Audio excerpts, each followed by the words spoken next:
Welcome back to Flick Fights, everybody, where me and Nick take two movies through 10 rounds, usually, and decide which one's the best between the two of them. They usually have similar plots. Not this week. Nick, why didn't you tell them what you did to us? Oh, well, I enjoy the suffering of others immensely. I introduced my friend here to the Church of Neil Breen, and from what I understand, he is now a forever changed man. I don't know if he's going to thank me or tell me to fuck off, so... I don't know, man. This is a unique kind of suck that I've never been exposed to. And, I know. It's like, no, this is the worst thing you've ever tasted, but you'll never taste anything like this again. Yeah, that's kind of what it's like. Yeah, we'll get into all of it. But yeah, this week we will be competing for which movie is the absolute worst. I'm already kind of leaning a certain direction, but they're both uniquely awful. We're doing The Room, the famous Tommy Wiseau movie, versus Fateful Findings, Neil Breen's movie. Both written, directed, starred in their own movies, and I'm pretty sure just hired softcore porn actresses for everything. Yeah. Well, I mean, Tommy Wiseau definitely hired a softcore porn actress for everything. I feel like Neil Breen, we need to check some of, the human trafficking logs just to see if we can match up any faces. That's fair.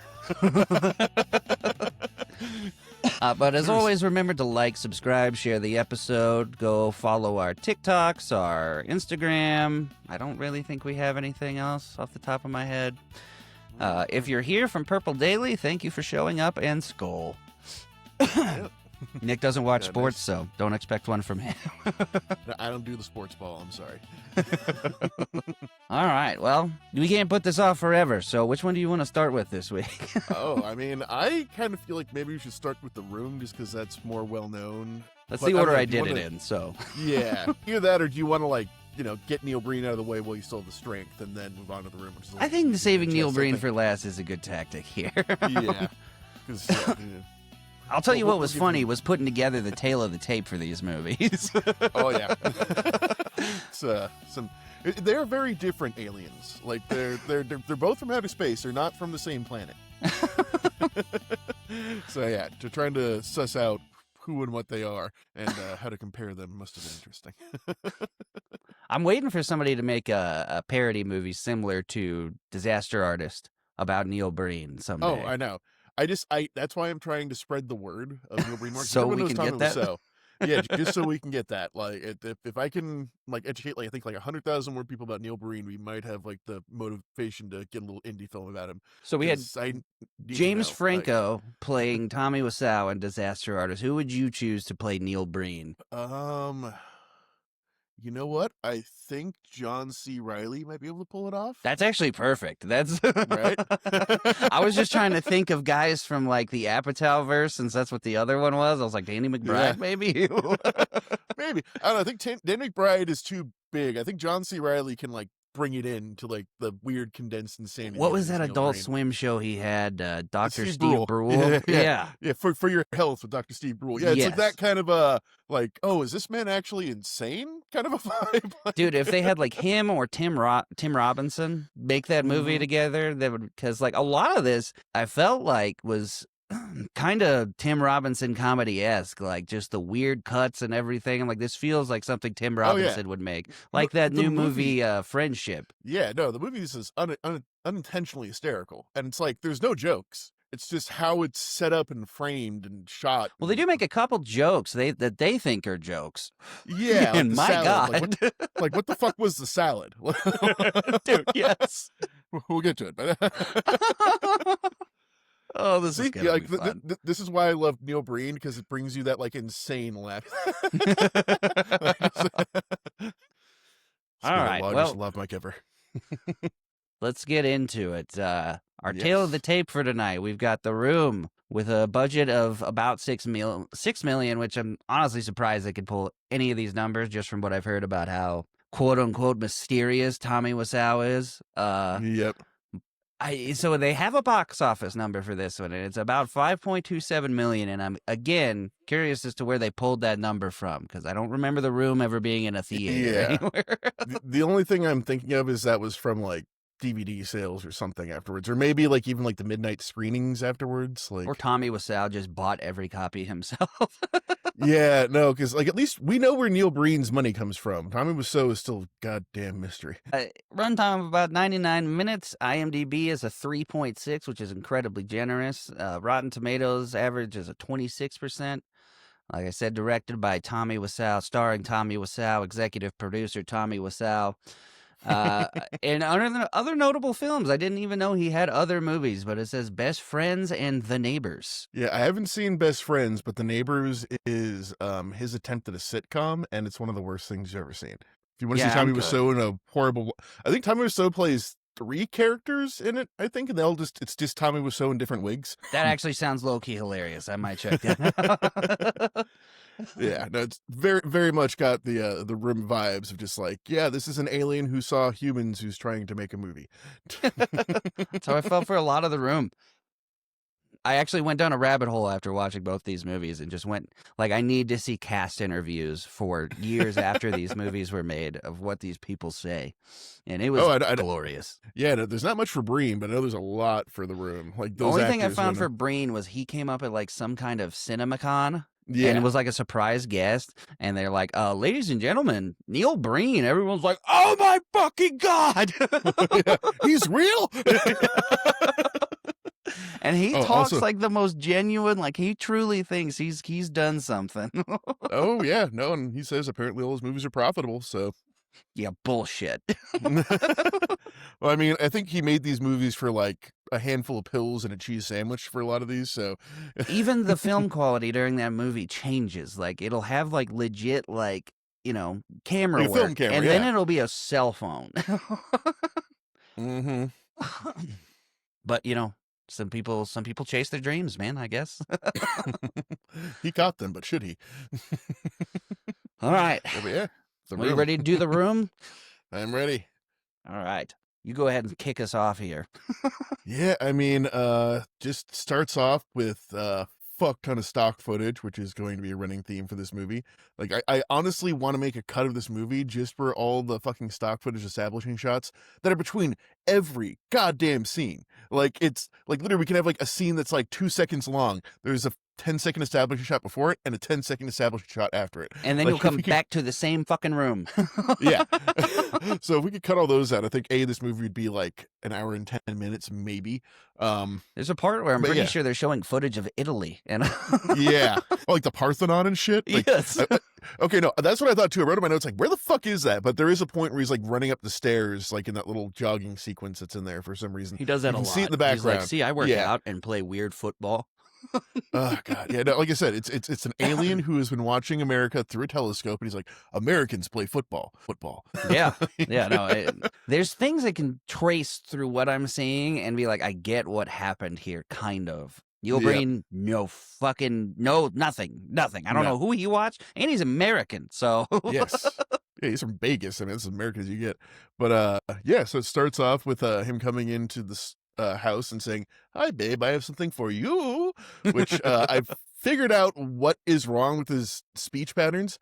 The inflection is at the wrong point of every single word. Like, whatever, like if you're supposed to say hi, he goes hi. Like it's just displaced. He'll also do like these weird energy bursts in his sentences and then just completely die off. You're like, why are you doing this to me? Yeah, I mean, apparently, like he couldn't like memorize lines to save his life. Apparently, so this like the entire movie is 80 yard, but like inconsistently. That's like, noticeable immediately. The words don't match his mouth, or in fucking insane that this was created. Yeah, he's like, "Hi, babe, I got your new dress," and just hands this woman that we've never. Like, it just starts like there's no preamble to this characters, and she's like, "Oh, I'm gonna try it on right now," and it starts getting all flirty. Danny comes in, which I just have to ask, why? Like, why is this character a character? I can't believe the opening scene of this movie, not a single normal person on the set was like, hey, this is kind of like not cool, especially in America. Like, everything you just did is very, very creepy. So this child comes in and is like... Child whose age is inconsistent through the movie. Yeah, She's like, Tommy Wiseau's like, I'm gonna go take a nap. And, kid's like, can I come? And he's like, ah ha ha ha ha ha. And she's like, I think I'm gonna go with him, Danny. He's like, I just like to watch. I'm like, what the fuck just happened? Yeah. Yeah, and then like they're even like, "Oh, Danny, that's so funny. Go away." And then I think he still fucking creeps He up does. there. Like, They go yeah, up there and he they, comes running in and jumps on the bed like they're tickling each other, and he just runs and is like, like, yeah, and I guess later in the movie it's not established yet, but this is supposed to be like his son, like his pseudo son with his like girlfriend as being his pseudo mom. It's just weird. He adds nothing to the movie whatsoever. they like to insert problems that are running rampant in this country in this movie that don't exist. Like, you wouldn't believe how many kids are out there with no parents by themselves. I'm like, that's not really a thing. Yeah, and it's like I needed to adopt this 18-year-old child because things were going wrong. You don't no, that's he's a man. He can take care of his own things now. Oh God, yeah, and I just watched this today, and this is still a fever dream. So they kick Danny out, and then we progress into what I've titled a sex scene number 1 of 6, I believe. Mm-hmm. Yeah, so also for the viewers, Nick sent me a version of this to stream that he didn't know said clean, and every time I got to a sex scene, it would do like a weird Tommy Wiseau meme instead, and I like texted him during the movie, and I was like, am I supposed to be seeing sex scenes? He was like, oh yeah, and I was like, I'm not. So then I had to go find a version he sent me a version with them, and I had to skip to see all these horrible sex scenes just for the context. Which is just the same 2 sex scenes cut into pieces, like fucking fit into different parts of the movie. Like it's, I can't believe that woman did more than one day of that shooting. That must be like, no, we're getting she this was done the one I found a today. lot of interviews with, and she's a little. I don't know if she was fucked up before this movie, but she's fucked up now because when she's talking about the movie, she's telling these stories about shit that happened on set as if they're normal, and she's like, "Isn't that funny?" And they're like, "That's awful. That's terrible what you just described." Yeah, it's with her. I don't know what her backstory was, but I feel like she was either like a stripper that got, or like a fucking porn actress that got pulled into this, or she was like fresh from fucking Nebraska and like had no idea what she was getting into. And they're in California, I think, right? Yeah, which is just eats. I feel like that fucking happens to a teenagers from lot of other people places. in California. Yeah. That's why backroom casting couch exists. Uh-huh. Yeah, we get the weird, creepy porn scene that is, they have a whole bunch of dialogue in there that is like worse than softcore porn. Yeah, which has also been ADR'd in. Yeah, she literally, Along with the there's all moaning. these. They even have weird pauses in their dialogue because she's like, "Come here, lover boy." What? Yeah, it's like they're Why fucking are you like talking cutting... like him? Well, no, apparently the reason he was talking like him was the scene behind the things is he was directing them. He's like, no, say it like this. And like there's a few times where definitely like other actors like slip into some Rousseauisms. Like Cannot imagine spending extended amounts of time with Tommy Wiseau. oh, I mean, they must have been paying well. Yeah, so they hook up, and then she seems to be like very in love with him, like Yeah, deeply and passionately in love with him. We do see Tommy Wiseau's ass here for a moment. yes, Just horrible, completely horribly thrusted. erroneous shot that didn't need to be there. Like I love- he wasn't going to right from anywhere. In The Disaster Artist, I went and started watching that after this because it's funnier with the context of everything now. But Oh yeah, yeah, that's the part. I thought this too, but when he's, weird butt cheek thrusting at her, they're like, why is he trying to have sex with her belly button? Does he know where her vagina is? just like a good foot too high where he's thrusting. Just yeah, well, he must be really in abs or something. I don't know. And then her mom comes over for like one of a million times during the movie. Oh my god, I was getting so fucking sick. It is the same fucking scene every goddamn time. And she's constantly like, I'm leaving. And then they'll cut to the next scene. She's still there. Yeah. And it's like, the whole conversation is like, she instantly knows something's wrong. And like, after this like passionate like love scene, she's like, I don't love him anymore. It's just like that. The fucking weird thing with Lisa's character is it just feels like there's like an evil twin somewhere that like just like replaces. There's no like continuity between the two like the two sides of the character. Just So like I'm she either saying fucking most of loves this him movie passionately or seems like hates him. Tommy Wiseau got cheated on at a certain point and just told like the incel version of a story of getting cheated on. Like you're seeing that story like we were fine. She was so happy, and then as soon as I was gone, she was just like, I hate him. Yeah. In real life, you're like, that's Everyone. not really what happened. Just telling all my friends how much she hates me. And, and she's like, basically all these conversations like this happens like 3 times in the 4 maybe 5 in the movie, But she's like, I don't love him anymore. She's like, he's boring. She's like, well, he provides for you, and marriage is about a man providing for a woman. And he's like, well, I don't love him anymore. She's like, well, you should be with him. She's like, okay, fine. And then she fucking leaves him. Go straight to an evil phone call with his friend. Yeah, exactly. Like literally, it's like the same 3 beats. It's like, fuck Tommy, petty conversation with mom, call Mark to bang. It's like that's like the cycle of this movie. And she like pretty hardcore pressures Mark into this because he says no like 6 times. He's like, no, I'm not. I don't want to do that. And then she's like, come on, and starts taking off her clothes and shit. And I'm like, this is the first call. Like I thought like they're already cheating the way she's calling him. It's like, yeah, come into my house, baby. And like he's like just like that's exactly how they say it, by the way, for anyone that hasn't seen this movie. Yeah. They say it just like that. Yeah, no, and in later conversation, like during that conversation, it's like, you should treat Johnny nicer. He's a great guy. And everyone thinks Johnny's a great guy in this movie. Like it's said multiple times by multiple people how amazing and sensitive and kind Johnny is. But he's like, yeah, Tommy's a great guy. Oh, come over at 12? Sure. Like it's like literally like that fucking much of a beat. And she's like touching him, taking her clothes off, like rubbing up against. He's like, what's going on here? I'm not sure.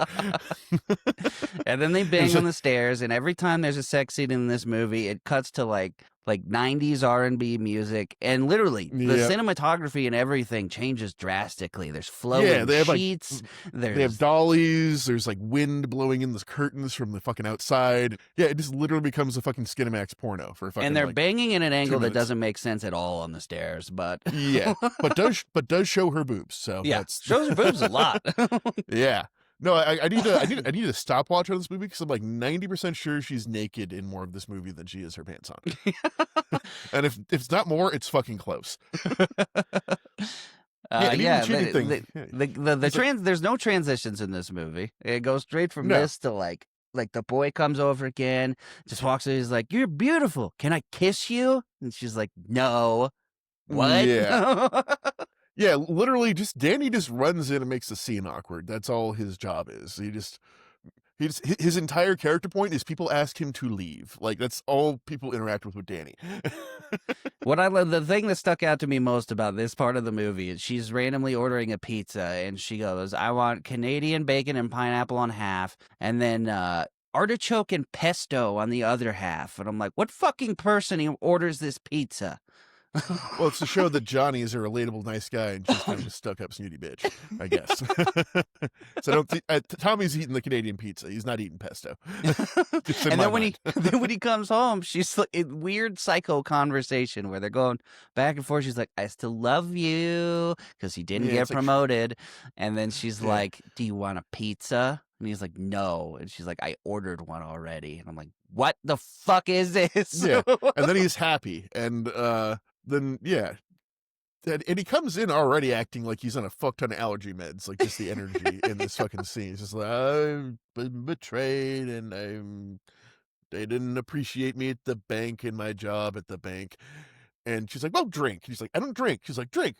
"Okay, I drink." And then just gets like shit-faced wasted after like never drinking. Yeah, this whole so they're eating Canadian bacon, pineapple, and artichoke pesto pizza with flat soda, I think, with like maybe apple juice and vodka. Yeah, maybe? It looked kind of like juice and vodka with no ice, no nothing. And this is their whole night. They just sit there with this gross ass pizza, drinking flat liquor, and standing there being weird. And I have not, like Americans do. That's what we all do. And I will say, I have not seen a tie on someone's head to signify drunk since like a Tom and Jerry cartoon. Yeah, dude. Like that is such a fucking old, like antiquated way of showing someone. Like, expecting someone coming up the lampshade on next. Like, what the fuck are we doing here? They're like fucked up, and then she decides he hit her during this part, I think. And or it was premeditated, which makes it even worse. Like she got him drunk to make him doubt his own memory, or there's parts of this movie where they're this close to having like an actual interesting plot, where this psycho woman might have set Tommy up to lose his fucking mind for what happens at the end of this movie, but they don't at all. And I don't think they even knew they were close to having that plot. Yeah, this isn't Gone Girl. This is just I'm a selfish bitch. Like, there's no like, underlying plot to it. Yeah, it's yet again, it touches on things, but yeah, it just, and yet again, was it pre-planned? Was this just like, oh, I can use this to get rid of him because he was drunk that night, and I can say he hit me? Yeah, but even then, oh, so yeah, we had sex scene number 3 while they're drunk, and which I am convinced is just sex scene number 1, just Right. like the parts that were edited She out. couldn't do it more than once, and I don't blame her. Yeah, no, the fact she had to do it twice with the other guy. No, actually, she had to do it at least 3 times because there's 2 with the other guy, 1 on the stairs, and 2 in the bedroom. Then there's 2 or no, I think there's 3 with Tommy and 2 with the other guy, and the other guy is 1 on the stairs, 1 in the bedroom. So she had to take her top off 3 You times. kept a in this lot more movie, and better track of this than I did. Yeah. Well, I also Well, had to go fast forward through the movie to find them all. yeah, I at least got it in context. You had to kind of go back and forth, and it's all blurred. This next part, this random little cutaway, though, is one of my favorite parts of the movie when it shows 2 the random mom? people hooking up in their house. And Oh, the yeah. mom walks in and goes, "Who are these characters?" I'm like, "Same, bitch. Who are these fucking characters?" Dude, no, this movie just adds characters up until like the last 10 minutes of the movie. Like, And they're supposed to be kids, I think, because they're like, they come here and do homework. And she's like, yeah, homework. I'm like, yeah, they're 40. What? Yeah, they're kids like fucking Beverly Hills 90210 were kids. Like fucking, it's like, bitch, I see his bald spot. He's not 18. And that is the weird thing, man. It seems like they're like, are they trying to have like children in this movie without having children? Because like, I don't get the ages of people in this. Like there's this weird, like, nebulous area between the ages of 18 and 35 that I don't understand.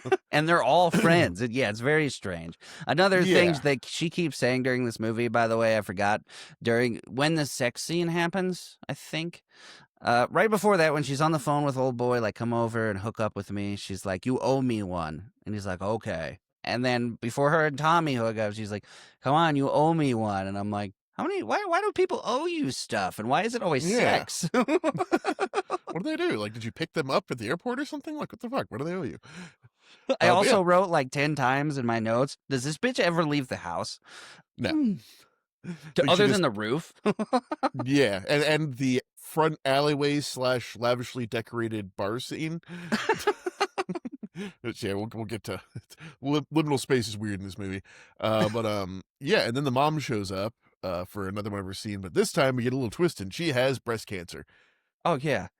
Yeah, she's like, "You're And not dying." She's like, "I have breast cancer." She's like, "It'll be Yeah. fine." I'm like, the fuck, dude? Yeah, it's like they're carrying that all the time, and then never brought up again for the rest of the movie. No, they do that a lot. There's a lot of those. Yeah. And when she tells her mom Johnny hit her, it's such an aside.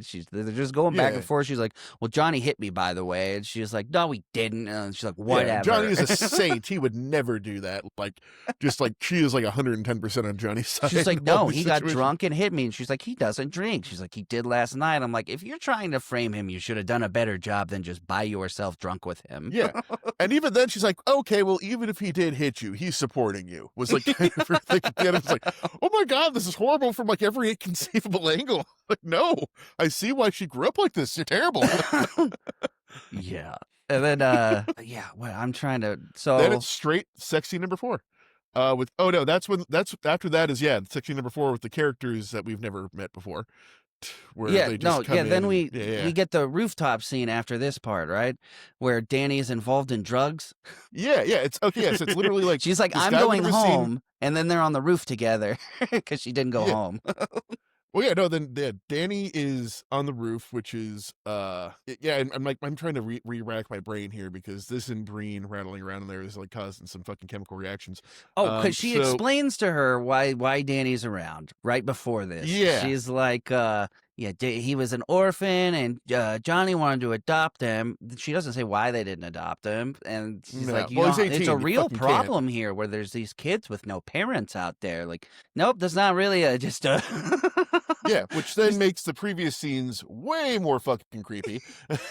He waited until he turned 18 and bought him this apartment. And she, like, really in earnest is like, Johnny's a great man. He's like a father to him. You want to give him a place to live. But also, I fucking hate him. Yeah. In retrospect, is Tommy banging Danny? Like, is that...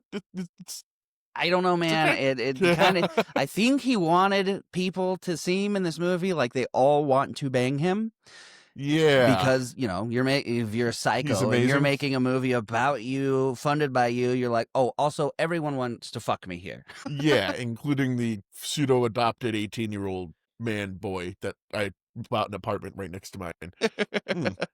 Okay. Never Because she's analyzed like, that why part is again. he always in and out? Why are all these people in here? He's like, I'll just talk to Johnny later. And then he goes to the roof to stand by himself with a fucking football. Yeah, and the worst rooftop set I've possibly ever seen. Like, I think the Keenan and Kel rooftop set was better than this one. Like, it's literally just like a screen draped around, It's and so then like bad. two walls butted up against each other where you can like see the gaps. Yep. Like, and when you start looking at like his house too and shit, there's a lot of gaps between The house doesn't structural make elements. any sense. The layout of the No. house is living room and then weird spiral staircase directly into a bedroom. Yeah, like the entire apartment is just two very big rooms apparently, or like there's no. We never see a kitchen. We never see a bathroom. I used to see a bathroom briefly at the end because there's an upstairs bathroom. Like Tommy's like locks himself. Oh, right. Yeah, but that's it. That's it. Like, I don't know. I guess it's San Francisco and fucking space is at a premium. So, or no, San Diego, San Francisco. No, it's San Francisco. They have the Golden Gate Bridge is like the fucking star of this fucking movie. With all the fucking establishing shots on it. I swear to God, we go across this Golden Gate Bridge like 9 or 10 times in this Right. movie. Just like, "Da," and then fucking like 10-second scene, then "Da," back the other way. Yeah, he's Oh, on the God. roof, and then weird 90s thug just walks directly to the roof to find Danny. Yeah, which we never understand how you get to the roof. I guess it's public access, even though everything Right. in this apartment complex is like, I don't know. But yeah, He's like, he give my just money, goes. and he's like, give me 5 minutes. I'm like, 5 minutes? I'm like, what is like Tommy gonna come up here and pay him? Like what do you mean? It's like it's on the way. Like he's like, I don't have your money, and yeah, just like full on like a very special episode of fucking Law and Order. Like just like, give my money, fool, and a close up on the most plastic ass gun I've ever seen in my entire life. It didn't even. Did you know? It didn't even have the clip. They had to keep not showing the bottom of it because it didn't have the fucking airsoft like clip that goes into it. So It bad, was, like, stuffed with like black tape or something like that. He just throws this child to the ground with a gun to his head. And then everybody just appears on the roof magically. Tommy and what's the other guy's name? Lisa Mark, who were and nowhere Mark near, just come and the up and they're grandma. like, hey, and grab him and start carting him away. No gunshots fired or anything. Yeah, then Lisa and Grandma are like fucking roasting his ass in like the most like fucking roundabout conversation that I've ever heard. It's just like, what was that? It's nothing. What was that? It's nothing. What was that? It's nothing. What's that? It's drugs. No, it's like, it was money. I'm like, what kind of money? Nothing. What kind of money? Nothing. What kind of money? Drug money. What kind of drugs? I don't know. What kind of drugs? I don't know. What kind of drugs? It's just like, oh my God, you're gonna tell them. Just He never tell says them what the first time they drugs ask. are. You never Yeah. that never comes up again either. There's no rehab for Danny. He doesn't I seem think like he's on drugs at all. I think there's a throwaway line. Apparently, he was just trying to sell them. But then where the fuck did the money go? Like, And yeah, Ugh. literally Tommy and Mark show up, Mark. literally just grab him, no problem. They're like, we're taking you to the police. And then they disappear. Yeah. And then they have that weird ass conversation. And she's like hugging him and crying. And she's like, come on, Johnny's like a father to you. And like we established 30 seconds ago in the last scene. Yeah, and I'm like, did Mom leave in the last scene too? Why the fuck is she still here? And then 5 minutes later, Johnny and Mark come back to the roof. And he's like, what was that, Danny? I'm like, where the fuck did that guy go? Yeah. And then after that, there's another establishing scene, and we're back on the roof, and we hit like possibly the most famous line of the series, where it's like, I did not hit her. I did not. Oh, hi, Mark. Hey, Mark. So he wasn't saying that to anyone. He was just like espousing that to the general roof. Like he wasn't having a conversation. He was surprised that Mark was there. I did not. Yeah. Yeah. And he throws And a he's like, water bottle and He's yeah. like, how are you? Mark starts getting edgier and edgier throughout the movie as he's dealing with his guilt, I guess. And he tells this weird story. They're talking about girls. He's like, I knew this one girl that had 12 boyfriends, and then one found out and beat the shit out of her. And Tommy just like, ha ha ha ha ha ha. That's a great story. A funny story, Mark. Yeah, it's just like it's like the editor hated Tommy or something like that, even though Tommy was the editor, so I don't fucking know here. Yeah, and God. Yeah, then this is another one of like the most terribly 80-yard scenes in the entire movie too. It's like the fucking lips do not match here at all. Then we get another "Oh, hi Danny," which is just like how he's announced. Like every time Danny appears, someone says, "Oh, hi Danny." They're like, "Hey everybody, creepy kids around, so just mind your P's and Q's." Yeah, football, and then they just play football on a roof, which is not dangerous at all. Which is the first football scene. Yeah, I put in my notes. Everyone comes to this roof to have existential crises, and that's it. Yeah, and then Danny just goes and confesses to Tommy that he's in love with Lisa. Yeah, and yeah, super weird. This child is just like, I'm in love with her, and he is like, we love you, but everybody loves somebody.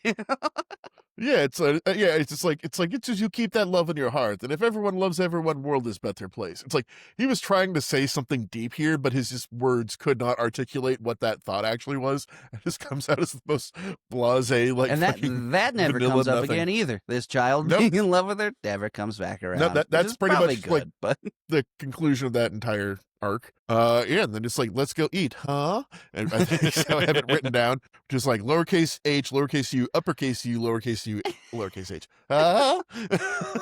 And then he goes to like, finally, he's heard that she's telling people that he hit her, I guess, and they're like arguing a little bit, and that he's like, by the way, I didn't hit you, and then she's just like, meh. And then he shoves her right after that. Yeah, which is like, I never hit twice. Yeah, it's just... Oh, God, yeah. I think there's even... because there's another point where she's having a conversation with... it's either Mark or her mom, and I think this is the part where...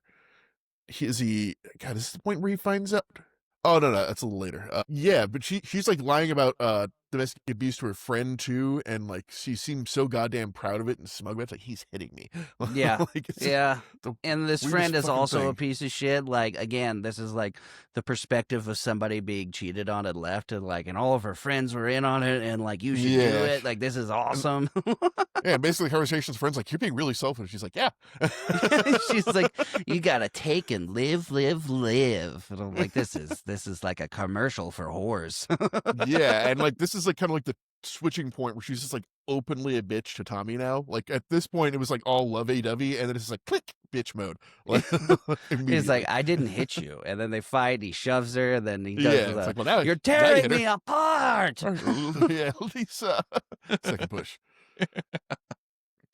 And then then we cut to a scene which is that weird young friend just recapping sex scene number 4 where he got blown to another character. Yeah, and they're all standing in a random alley that's like a clearly fake alley because it's really weirdly lit up and angled and shit. Yeah, it looks like Tommy's in a sleeveless shirt for no reason. Yeah, and then play the most awkward game of catch ever until the next most awkward game of catch in this. I put in my notes too because they're all just standing there talking, and then he just like accidentally launches him into a pile of trash cans during the conversation, and that's the end of the scene. I put in my notes, excuse me real quick while I beat your fucking ass on accident. Oh my God. And I think this is the point where Johnny overhears the third or fourth circular conversation with Lisa and her mom. Finally. Yeah. She's like, I asked him to help me to buy my friend a house, and the piece of shit said no, that's weird. And I'm like, I might be on Tommy Wiseau with this one. That's a really weird thing to just expect from someone. Like, that's why I'm cheating on him, basically. And she's like, well, you shouldn't. He's a provider for you. Just the same fucking conversation over again. But like Tommy's just like 5 feet off screen, like hiding behind the like slatted spiral staircase that like Lisa could literally just go like that and like fucking she will see Tommy. This part I love because he's like, I record, and then he sets like literally for about 2 minutes him awkwardly trying to set up this phone set to record. No breaks, no cutaways, no nothing, just and we're only focused on his face. We don't even see what he's doing. So it's just, the whole scene is just like hit the back of his head and just like and then as he walks away to go up the stairs, he does this weird like kid thing where he's walking away and he's like what the fuck was that? Oh, and he also had the tape in his pocket already for some reason. Yeah, because he just goes swoop. Earlier you said something about Tom and Jerry. That's what that made me think of, is where they set a trap and walk away and like look back at it. So dumb. Yeah. Also, Tommy was just chilling on the stairs, and I don't know how they didn't notice him, but yeah, exactly. Yeah, no, it's kind of literally blends into the rest of the movie. And then we're just at a psychiatrist's office. Well, I don't even know. This is I think this is his homie at his house who happens to be a psychiatrist. Okay, was it his house? Yeah, it's still his house. It's the same house set. Because they say psychologist like 30 fucking times about this guy. Yeah. No, but apparently it's just his profession. He's just the homie who happens to be a psychologist and just overanalyzes his friends all the time. But yeah, so we have Peter, the psychologist, who is just now a new integral part to the gang. Yeah. Like in every scene from this seemingly point on. like the most put together of their friends. Yeah. And everybody yells at him. His fashion sense does scream like 1985, though. He's like almost got like a fucking suit on, like American Psycho, dude. Like that's what I thought of. But yeah, way too big. Everybody just kind of starts coming in one by one to all hang out with Peter, and he tells this like the most dialogue in a row he has in the movie. He's like, tell us about your first date with Lisa. And he's like, oh, I was a busboy and I had no money and this and this and this and this and this and this and this and this and this and this and this and this and this. He's like, and the most interesting part of the story was, he's like, what was the most interesting part? You did tell, though. He's like, oh, she paid for dinner. And then I was like, "Who the fuck was that?" And I'm just Then Mark shows up and basically starts like stitching on himself, like goes and tells Peter the psychologist. I'm banging some married woman, and I'm not going to tell you who she is, though. And whole conversation on the roof. He's smoking a joint, and this whole conversation is broken down into like, he's like, "I'm going to run away or kill delete myself." And he's like, this is because of the weed. And then he's like, fuck you, and just starts trying to kill him. And then it's just like, sorry. It's like, that's okay. Can we still talk? Yeah, it's fine. You did miss one thing from the previous scene, which I feel is very important, though. No one in this universe knows the fuck a chicken sounds like. Oh, yeah, I put that in here too. I don't think Tommy Wiseau's ever seen a chicken. No, I was just getting Arrested Development flashbacks. He's like, chirp, chirp, chirp. No, it's chirp, chirp, chirp, chirp, chirp, chirp, chirp, chirp. And he does this with his arms. And I'm like, okay, well, at least maybe Tommy Wiseau doesn't know what a chicken sounds like. Later on, there's like, you're a chicken. Everyone goes fucking chirp, chirp, chirp, chirp, chirp. I just imagine a set of 40 regular American people being like, no, that's not what a chicken sounds like. He's like, yes, the fuck it is. So, I don't know, that's where chickens, wherever the fuck he comes from, sounds like, but that ain't no American chicken. But yeah, he casually, like, impulsively tries to murder, and then they just go about their business. Yeah, just like, yeah, okay, let's continue our conversation. It's fine. And then they're getting dressed for a wedding that isn't today. They're all wearing tusks, and then I guess they're getting fitted. Right. Yeah, tux football. But then they go play football, and this kid, man, every scene he's in, I'm like, he's a psycho, like, essayer. Because Peter goes to catch a ball, and they make a whole thing of him falling onto the ground while that happens. And then Danny, the kid, is just like, let me get that butt, and jumps on his back, and is like, smiling at him while he does it. I'm like, what the fuck? And the entire football game is like 2 tosses. He like falls without even catching it, and then like everyone just dog piles on him. He's like, okay, we're done. And that's the entire scene.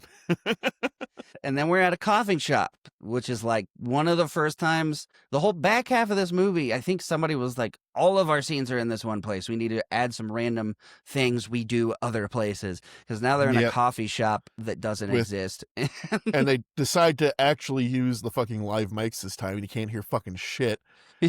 And so they're like, I like it. It's that fucking quiet. I was focusing really hard on what everybody was ordering, and nobody pays. Nobody stands to pay or anything. Just like 4 people in the line, scene starts. The girl walks up, was like, I want a water and a cheesecake. And they're like, okay, cool. And then she walks away. Another person comes up, and he's like, I want hot chocolate. And they're like, okay, Johnny. Oh, and God, we missed it earlier because it's such a fucking fast scene. We forgot to mention it, but the fucking flower shop scene. It's like the first time we see somewhere outside of the fucking... Oh, yeah.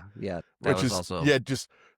I just imagine Tommy Wiseau coming in, like, look, I have $50. Can I film in here for 15 seconds? Like, all right, my boss is gone. Get the fuck in here. That's what the coffee shop felt like, too. There was nobody there, and the waitress briefly tries to act like a real waitress, and walks up. She's like, can I get you anything to eat? He's like, no. And she's like, okay. And he just walks away. So awesome, dude. Oh, God. And then He's like, we We got a get new client today. And Mark's like, who? He's like, I can't tell. He's like, why? What the fuck is going on, Mark? yep. Super invested in Tommy Wiseau's business all of a sudden. And then he goes, anyway, how is your sex life?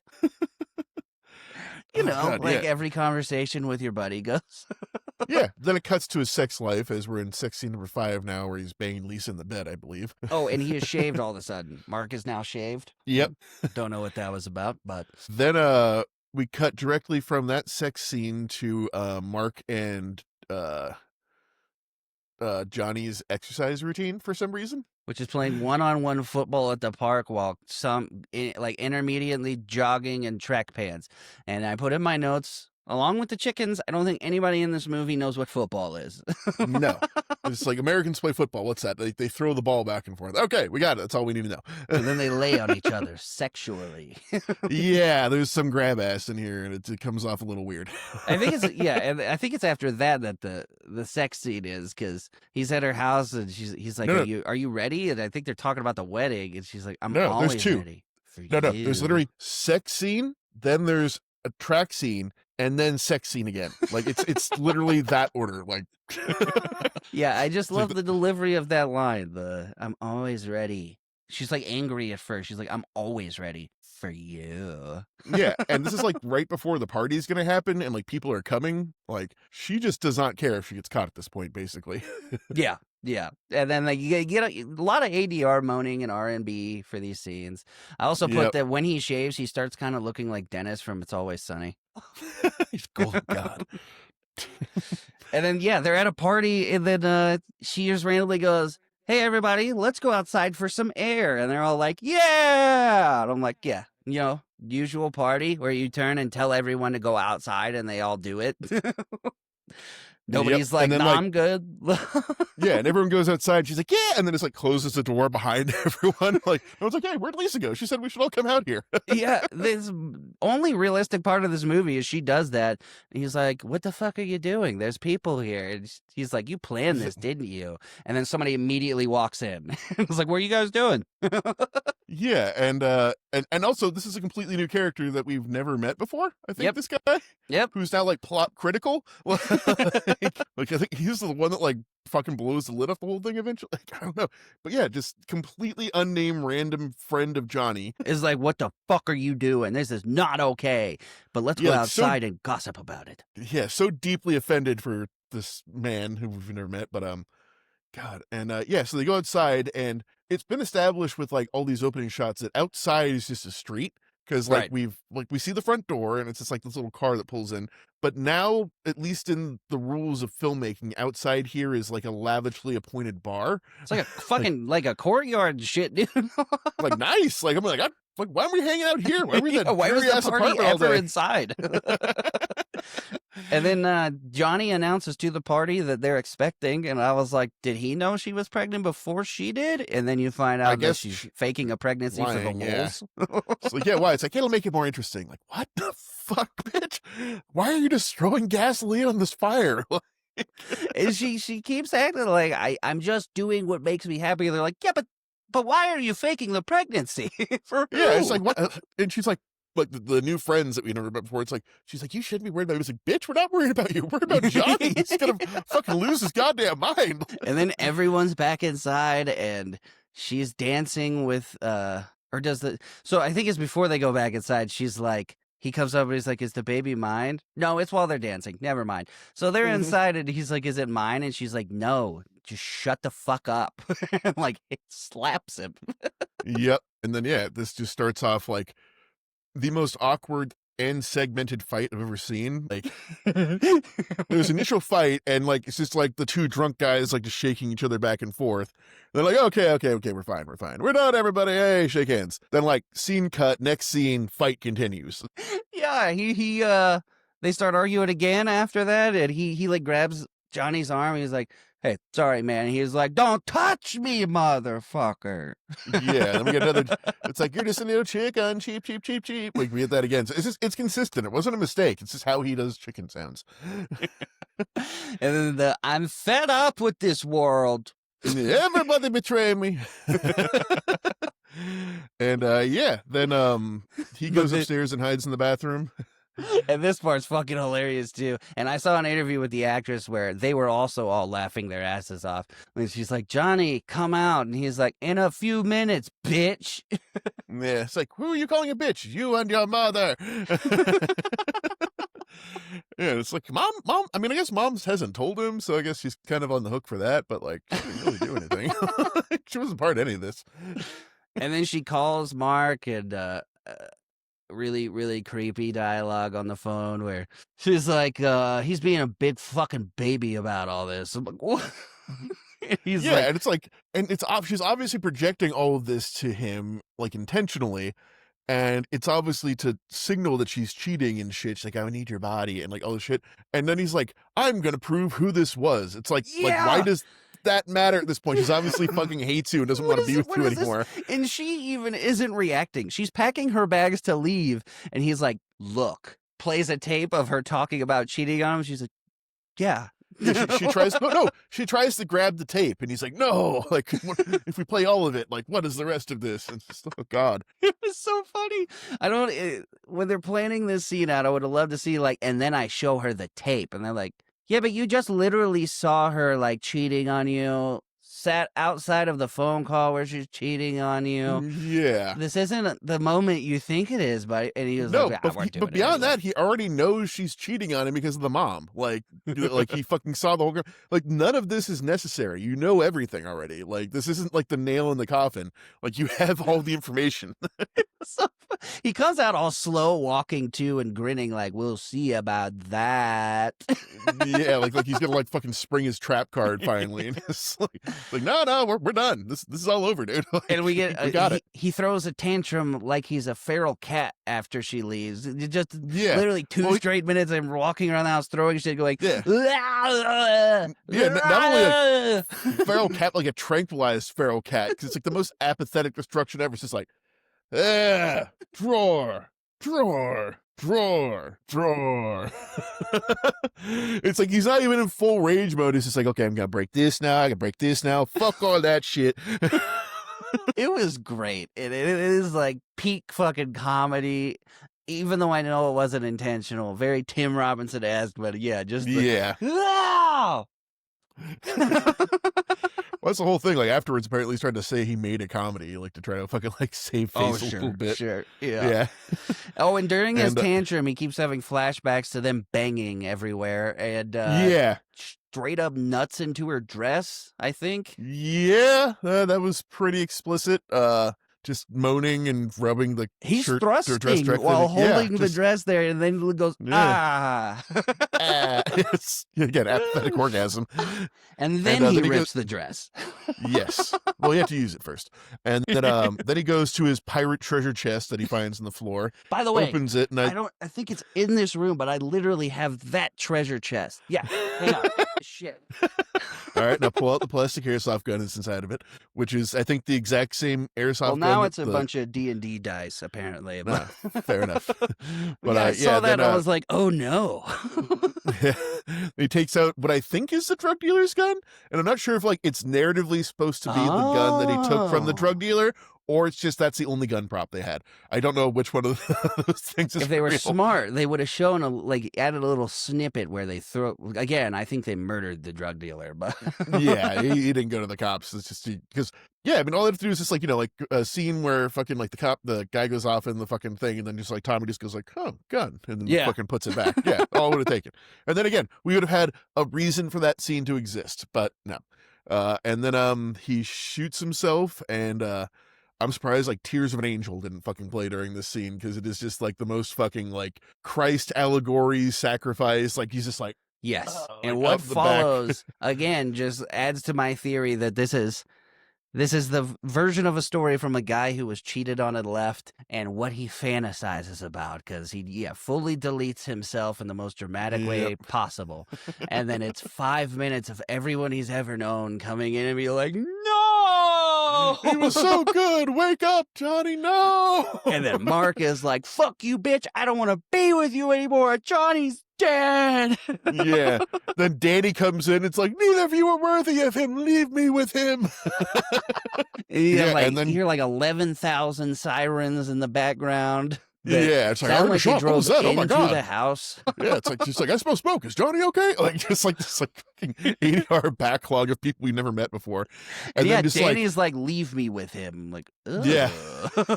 Yeah, and then we just have like a 2-minute pullout from the fucking body, like just as like fucking audio plays in the And you can background. see him breathing. Yeah. No freeze frame or nothing, just 2 straight minutes of people crying, laying on his body together, Yep. and him breathing and twitching a tiny bit. And I just like, Yep. what a beautiful way to end this movie. Yeah, and then his ultra auteurs cut to black. That's it. That was the That's whole it. story. He was a great guy that loved playing weird football, gets cheated on, and Yeah. deletes himself, and we should all feel bad about it. Yep. Oh, but God, the amount of self-deletion in this movie is nothing compared to what is coming up. Holy shit, dude. Yeah. All right, God, that is not self-delete. That is like Control-Alt-Delete all. Like Yeah. that movie. It's fantastic. That is deleting the Prime Directive folder from your computer. Like, I think like 3 people survived this movie. The Not best, by their own best hand. thing ever. Yeah, I gotta take a bathroom break real quick, but yeah, I can't wait. Yeah, so after seeing your first Breen, do you think you're going to seek out the other 5 films? I think I am, honestly. Yes. I'm just saying, man, like, if you ever have a bad movie night, like, you just pull one of these out of your back pocket, you win. I would love it as background noise movies so that when I do tune in, I'm just like, what? Yeah. I mean, if you look away for like 10 seconds, it's going to happen, like, regardless of what's going on. All right, well, God. the tail of the tape for our contender. Fateful Findings was made in 2013, a mere 10 years after The Room. And honestly, shittier produced. The budget was only roughly $900,000. Has the little squiggly for about Which 900,000. I don't believe. Me either. No fucking. If anything, that was all the money to pay like fines and shit, and the actors. Box office unknown for obvious fucking reasons. I can't believe they had one for The Room. Runtime, do you know the only way minutes. Do you know the only way to get a Neil Breen movie? The official only way? Mm-mm. You have to go to Neil Breen's website, Email him. message him directly, and he will send you a burnt DVR of one of his movies with a Sharpie fucking title on it. Have you done this? Written by hand. No, I have never had the disposable income to do so, but it's definitely on my list of things to do. How much does he charge you? I think it's like $60 or something like that. Like, $60. Yep.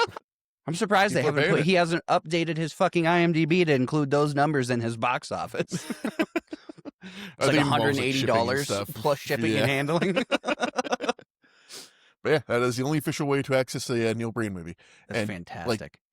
Like you have to, I think you have to like select it, but there's only one option for his first movie, Double Down, on his website.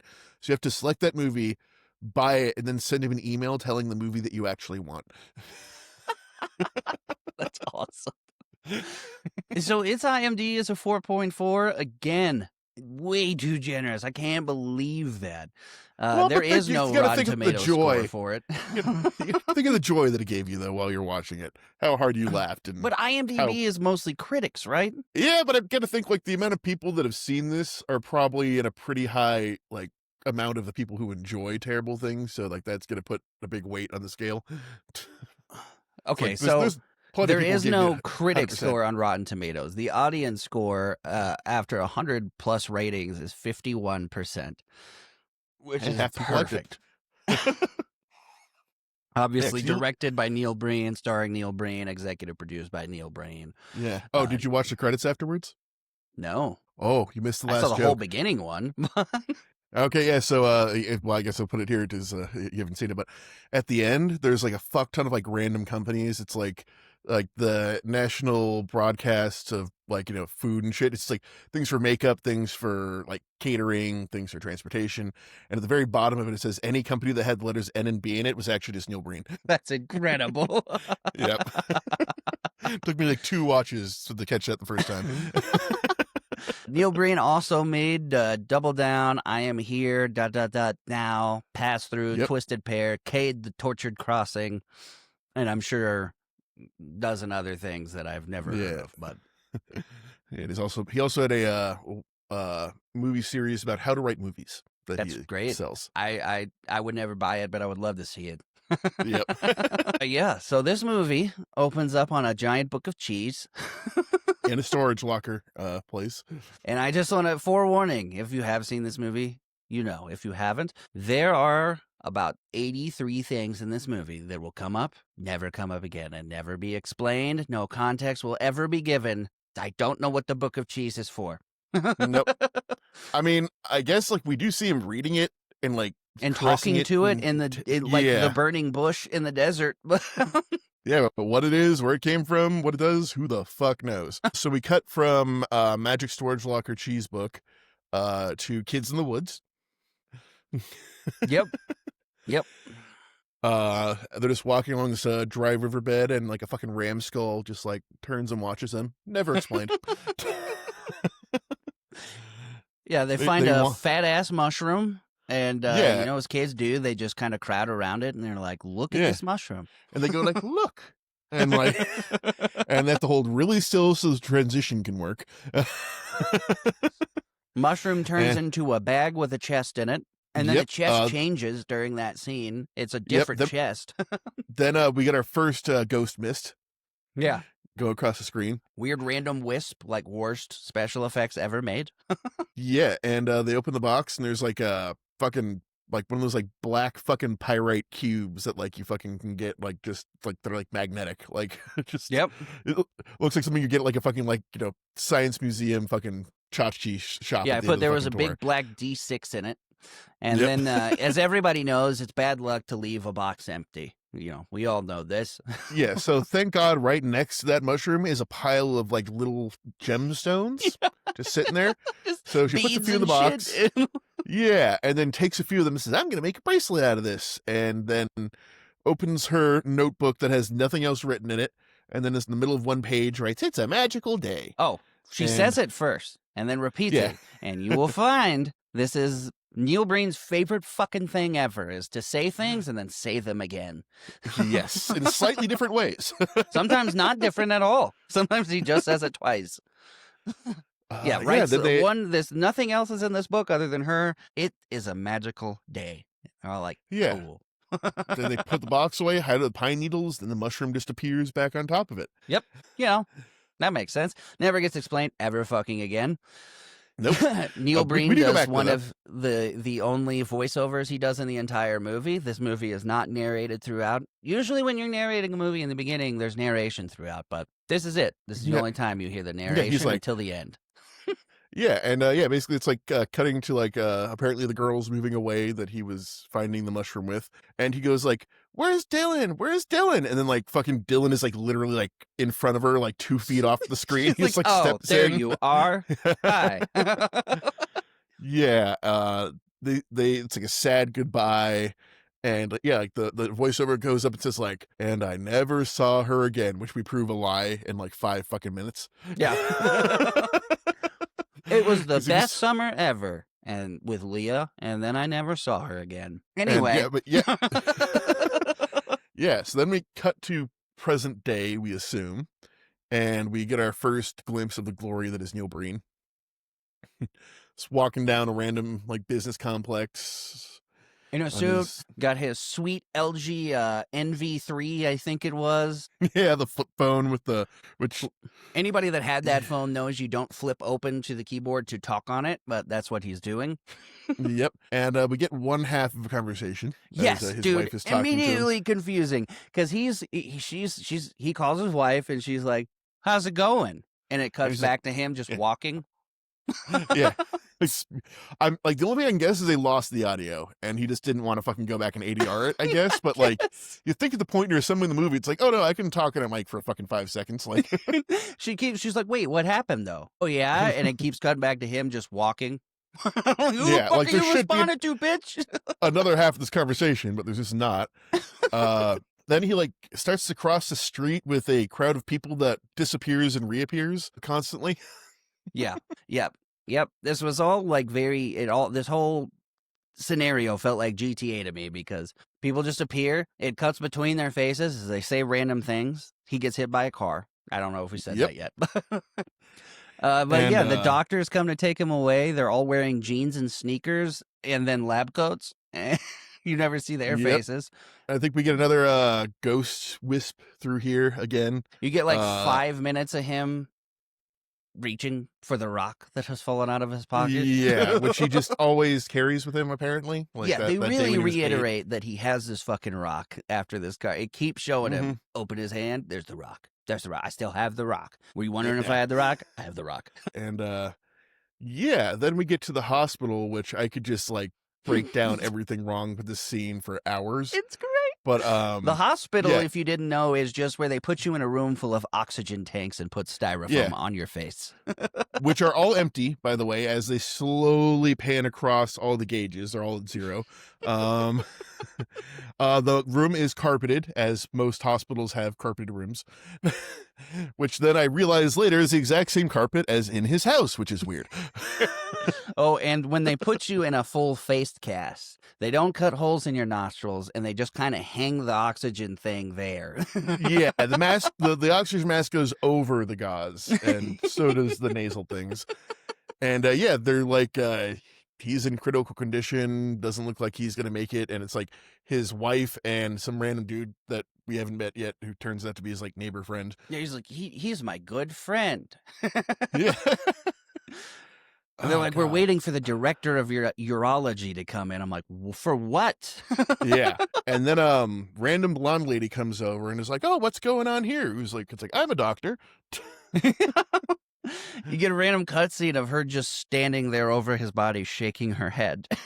Yeah, and he's like, even though he is not my patient, please tell me how he progresses. Like, it's like literally like that's how it's like delivered. And like literally the next scene is like him starting to like, it's like his hand opens the rock and it closes on the rock and he starts getting better and he like gets up. Rips out all of his tubes, shows him putting his suit back on that is completely undamaged. Yep. And like the tubes are just tubes, like they're not even like IVs or anything. It's just literally like empty fucking like plastic tubing that are doing nothing. With masking tape on it, yeah. And then he just fucking teleports. Yeah, straight home. They never. And yeah, he just can do that, and he's dripping blood everywhere. Yeah, and his wife just is like, oh, there's blood. What, how odd. And just goes into the bath like, you shouldn't be home yet. And then goes pouring blood into the shower. It shows his feet and then her feet and blood everywhere. And you know what you do at that moment? You start making out. With the fucking mask still on. Yes, take it off. No, they have, it's implied they have sex while he still has the mask on afterwards. Like they're both naked in bed. He fucking still has this like bloody gauze mask on. Which for the viewers, it's not like wrapped around his face. It looks like a fucking like Doctor Doom mask made out of like styrofoam and like medical gauze. It's like paper mache mask with a little indent for half of his mouth. Yeah, it's a beautiful way to open a movie. Oh, yeah. Then it cuts to his wife, and she's talking to someone. She's like, yeah, he's doing good, but he's still having headaches. Then it cuts to him, and he's downgraded from, like, full face mask to, like, little Trump bandage on the side of the head. He's just like, headaches. Yeah, and he's sitting there at his desk where he has, like, 5 or 6 laptops and paper everywhere. None of which work. Well, he announces to no one that he has his master's degree in computer science and ended up writing novels. Yep. Just ended up there. That's what happens when you go to school for computer science. You just, I guess I'm a novelist. Yep.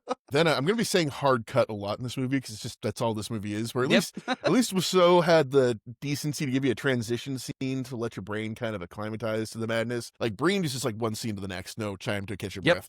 Then we cut to straight up a porn, like what should be a porn, but is instead a Neil Breen movie. Well, I feel like a lot of the Neil Breen movies can be described as pornos that never start. Yeah. Yeah. You got the really hot chick that is, like Nick said, not wearing a bra, giant cans, and dude that also looks like he does amateur porn, short, jacked Italian guy. And they're just sitting there talking about, like, you don't let me fuck anymore. Where did that come from? Oh, my God. Like, yeah, just like cut to like a mid-domestic fucking like squabble situation. And she's then hard cut back to her being a pill thief, I think, right after this. Yeah, I think so. Yeah. She's like, 'Cause, did you take your pills? And he's like, not yet. And she's like, I'll go get him. And then pockets some of them, brings them to him. And he's like, I don't need these anymore. Jump cut. Yeah. He's in the bathroom. I don't need these anymore. Yeah, dumps them in the toilet, does not flush, walks away. Then hard cut. Wife sitting next to like the fucking toilet on the bathtub, just like scoops out toilet pills. And unless you're going to take them immediately, that's not how this works. Nope. They would turn to mush in your hand. Also, no pain pills are pink and circular. No, those are fucking like allergy pills. It's Benadryl. Oh god. Then he after that I think I typed down Magic Ghost Win and Magic Rock, which could be anything in this movie. Well, the next thing I was. got is he goes to see his therapist in a boardroom. Yes. Before that though, we get our first The Void, which is just Neil Breen's garage lined with fucking trash bags. Oh, yeah. Yeah, This just- weird thing they do where they keep cutting to him naked in a black darkness and just creepy music. Neil Breen naked. That's it. which yet again is like it's supposed to be like him like in this like black infinite space, but it is very obviously just hefty garbage bags they have cut up and hung on the walls. And he's always greasy in these scenes, and I don't know why. Yeah. And then he meets And, his like- therapist at the opposite end of a conference table from each other. Yes. To something talk I about noticed how too, he like, gave him drugs to do his book, and they're there for like 4 seconds. And something sweet I noticed in the credits this time I noticed before. The two therapists are husband and wife in real life. that's amazing. Right? Like, damn, Because we they both are made it that both long. so old. I know. I don't think they knew they were in a fucking movie, dude. This Yeah. old man definitely didn't, because he's just like, you want more of the pills, right? Yeah. I gave like, you it's just pills to write your book, remember? And then he goes like, I'm feeling less stable, which is the only thing he says, and he leaves. Yeah, then we cut back to the porn couple, and they're like, we got to go to the garage and fight about your car. You have a Ferrari, and I'm mad about it. Yep. Oh, we also there's a quick dramatic coffee spill scene, which takes like 3 fucking minutes like, in between those two cuts. He's like, and he like passes out, and then it's like there's like 10 seconds, then he spills his coffee. But yeah, then we go to Amy and Jim. We book the neighbors, and yeah.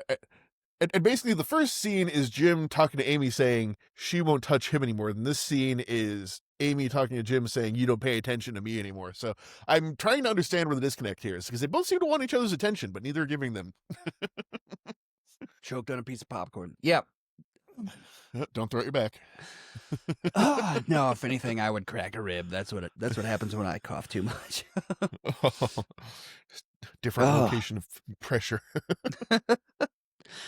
Yeah, so they go from fighting in the garage with the Ferrari. They really want you to know that this is probably Neil Breen's Ferrari, I'm assuming. Yep. I think there's a few times he's gotten out of Ferrari, so I think that's definitely his.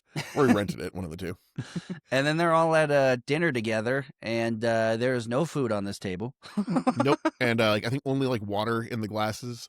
Yeah, And at a certain point, there's a few pieces of bread on a plate, but that's dinner in the Breen house. That's the they're- breaks. And then he's hacking government systems. He says this to himself. And no preamble. No, and he says like, I'm gonna continue hacking these government systems. Like, okay, I guess that's what Cool. we've been doing. Yeah, then he goes back to boardroom therapist, and he's like, pills! And then just fucking leaves again.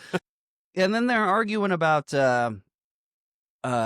his wife being a pill junkie, taking all of his pills. Yeah. And He's like, go to There's rehab. no He's like, no, I solution. need drugs. she's like, I'm not gonna get off drugs. And then cuts to nothing. It cuts to the same place. Yeah. Camera doesn't move, positions don't move, but now Neil Breen's on his computer. He's like, I have to get this work done. And she's like, I hate my fucking job. Yeah. And she's like, I need to hack and change the world. She's like, cool, I need stronger drugs. You make me do drugs. Like, that's literally the fucking scene. Like, there's no, like, we're not summarizing. It's like, it's maybe 2 or 3 more lines. She's like, I need pills because of the bank. And he's like, I'm hacking. They're not talking to each other. They're just saying stuff. And he's like, I'm Yeah. hacking these government systems. They have no idea. They have no idea.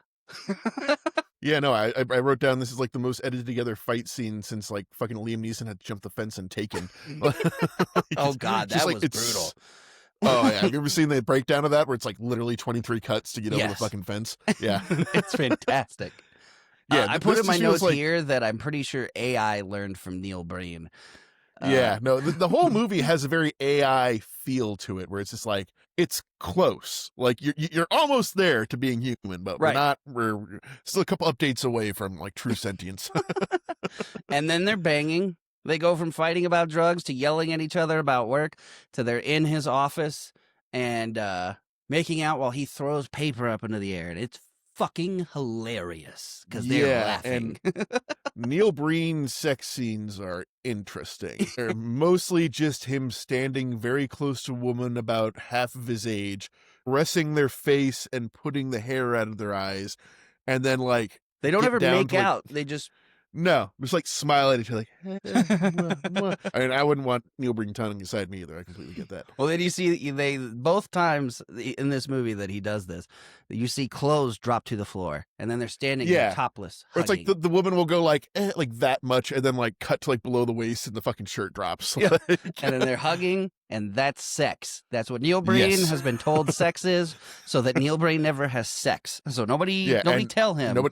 yeah, we need him to still believe that this is what sex is, because Neil Breen can't reproduce. Like the world can't take any more Breens.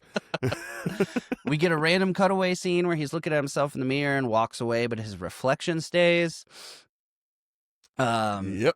And then we get porn wife is also drinking and taking pills in front of her husband. And I put in my Also, notes, there's- why are all these women doing pills and yelling at people? I mean, if you got to be around Neil Breen for extended periods of time, yeah. But another thing that's important here is we get a second therapist lady for the first time. Right. No preamble to that either. And No. her office is just two metal chairs And a wall facing each other, and that's it. That's all this room is. knees touching. Yep. Like their knees are like interlocked like this, like while they're sitting across from each other. Like it's.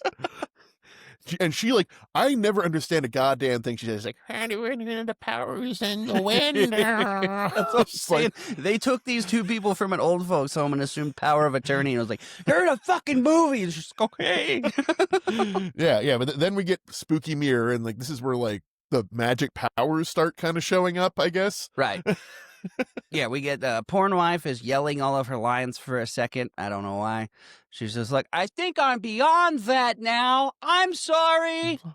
Yeah, I literally put "I'm sorry" like is the worst acting I've ever seen in 2 lines of dialogue. Like, I'm sorry. Like, We see Neil Breen's giant dress shoes walking around, and he teleports again.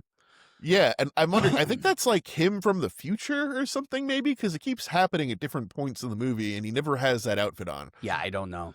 It kind of looks like what he wore in the beginning of the movie. But I don't know. Kinda, yeah. Those dress shoes are way too big for his feet, though. She's like, you need to come to bed. It's late, and it's like 9 o'clock in the morning. Yeah, it's like bright noonday sunlight streaming through the blinds behind his head. You get one of his He's great like- double lines where he's like, I'd love to, but I have too much to do. I'd love to, but I need you to go away now. Yeah, and yeah, he rejects her, and she's like, "Are you cheating?" He's like, "No, I'm a super hacker." Yeah. Oh God! And then we're back to the void, but this time the book's there. So Right. Yeah. Cheese book is in the void. That's it. That's the whole scene. Yep. And then Whole scene. now we're at a pool party with the greatest filtered in crowd noise, even though there's 4 people here. yeah, no, 6 show up because Doctor Right. childhood friend and Doctor fiance show up. Yes. You know how And- doctors are always going to patients they didn't Yeah. treat pool parties. They never met. She met the wife for a grand total of 5 seconds and had no interaction with them. I'm just like, how the fuck did she get invited to this party? Like, Right. unless she like just moved in next door, which like a line or something I didn't get. But she's a doctor at this hospital already, so that didn't happen. Yeah, it's just like, hi, I am your neighborhood friend. Or no, not at that point. It's like, hi, I'm the new person in town. This is my fiance, who's like just like this nothing. He says like 2 lines the entire thing. And just gets Yeah, so cucked. the other thing I put here is they're filtering in crowd noise, and I'm like, are they trying to pretend they're at a public pool, and that's like where classy people hang out? No, They've they sit all there got trying like to Miller fake. Lite and are grilling and pretending there's lots of people here. Well, no, I think it's got to be Neil Breen's pool because what happens with the daughter a little later. But like, Oh, I guess right, it's yeah. supposed to be like, yeah, it's supposed to be, I guess, like a neighborhood pool party. But like, there's literally 9 people here, and we see all of them, and they keep rotating around the pool to make it seem like there's more people than there actually is as like the camera moves. And shit. And this is where we get a lot of great double lines in a row. The wife goes, "It's the doctor from the hospital. It's Yeah, the then- doctor from the hospital." Oh, it's not even double lines in the row. It's the same audio. Like it's literally the line copy and pasted, and then they just say it at a different angle. And then she drops the book from the beginning of the movie that is not even fitting into her front pocket that she's been carrying around for Which is decades also- and never wrote anything else in. Yeah, and the bracelet of the stones that she Right. from that one day. She always has these 2 things on her. And then we And, get, "I think about you every day. I think Yeah. about you every day." Yeah, and also one other problem is this implies that Neil Breen and this woman are the same age. Right. Oh, yeah. No chance. God fucking no. Like he's like in his 50s if I'm being nice, and like she's like maybe 30. Right. Yeah, maybe mid-30s. And if Neil Breen is 35 years old in this movie, good God. Yeah, just he's He been just doing meth under the injected Twin Sons of liver Tatooine. disease into his body. I mean, he does live in Vegas. I mean, there's that sun out there, man. You know what I mean? Maybe he is 30. I'm just being mean. And then Jim just randomly, drunkenly gropes Neil Breen's wife from behind and then knocks everything ever over. In a shot that looks like one of those fucking like infomercials from like the early 2000s. Like, is your husband drunk at parties? Buy this for $10.99. Yeah. Just Does your husband get drunk, grope your friend's wife, and then knock over 32 beers? and like their heads aren't in it. And it's just like, yeah, it's just weirdly shot. And Yeah, and then she's like, "What the fuck?" And then that's it. Then we're all standing together. no, but basically everyone at this party is unfaithful. Like Neil Breen is hitting on Dr. Lady, her husband's hitting on Neil Breen, and apparently the daughter is fucking designs at this point. Then they throw this shit in. It's so uncomfortable. I don't think she is underage, but they definitely hammer that home that she's a child. And next scene is just her in Neil Breen's pool while Neil Breen looks at her from his window and she takes her clothes off. Yeah, she literally like steps topless. in the pool. Yeah, she steps 2 feet into the pool on the stairs, turns around, takes her top off, gets out. Starts and he's splashing vigorously. Yeah. Because that's what you do in pools. This. Yeah, and then Neil Bruce is like, "Oh, that's weird." And then she sneaks into their house, apparently, goes to the shower, and then it cuts like the creepy Neil Breen smile, like, "Honey, you're home early." Because he thinks it's his wife. He would never peep on this girl intentionally. Right. And he stands there a while and he's like, "Hey, no, don't do that." Yeah, it's like, you cannot do this again. You must go home. Do not come back here. God. And the whole thing is like, I guess the thing it's supposed to be like, oh, he's such a good person that he rejected this young girl's advances and he's Exactly. noble. But that is They completely both have that undercut thing by where everybody wants to bang him. Yeah. Which is completely undercut by the fact that he wrote this scene to be in a shower naked with an underage girl. Yeah. So then Yeah, and then his they're wife fighting finds, about he tells it. his wife. Yeah, he tells his wife, she calls the porn couple, and they're fighting about it. And he's like, "It was your turn to watch her." And she throws a drink in his face. All right. Yeah. And then he does an impromptu wet t-shirt contest on her. Yeah. Yep. Fully wets the shirt. You see everything. And then he's in the garage with a Ferrari, and she comes in and goes, "I'm going to shoot this damn car full of holes," and shoots him directly in the fucking chest. Yeah, I guess like he tries to block it or something. And yeah, then like the next few minutes are insane because it's just like the daughter's automatically there. Like not she comes into the room, she's just there.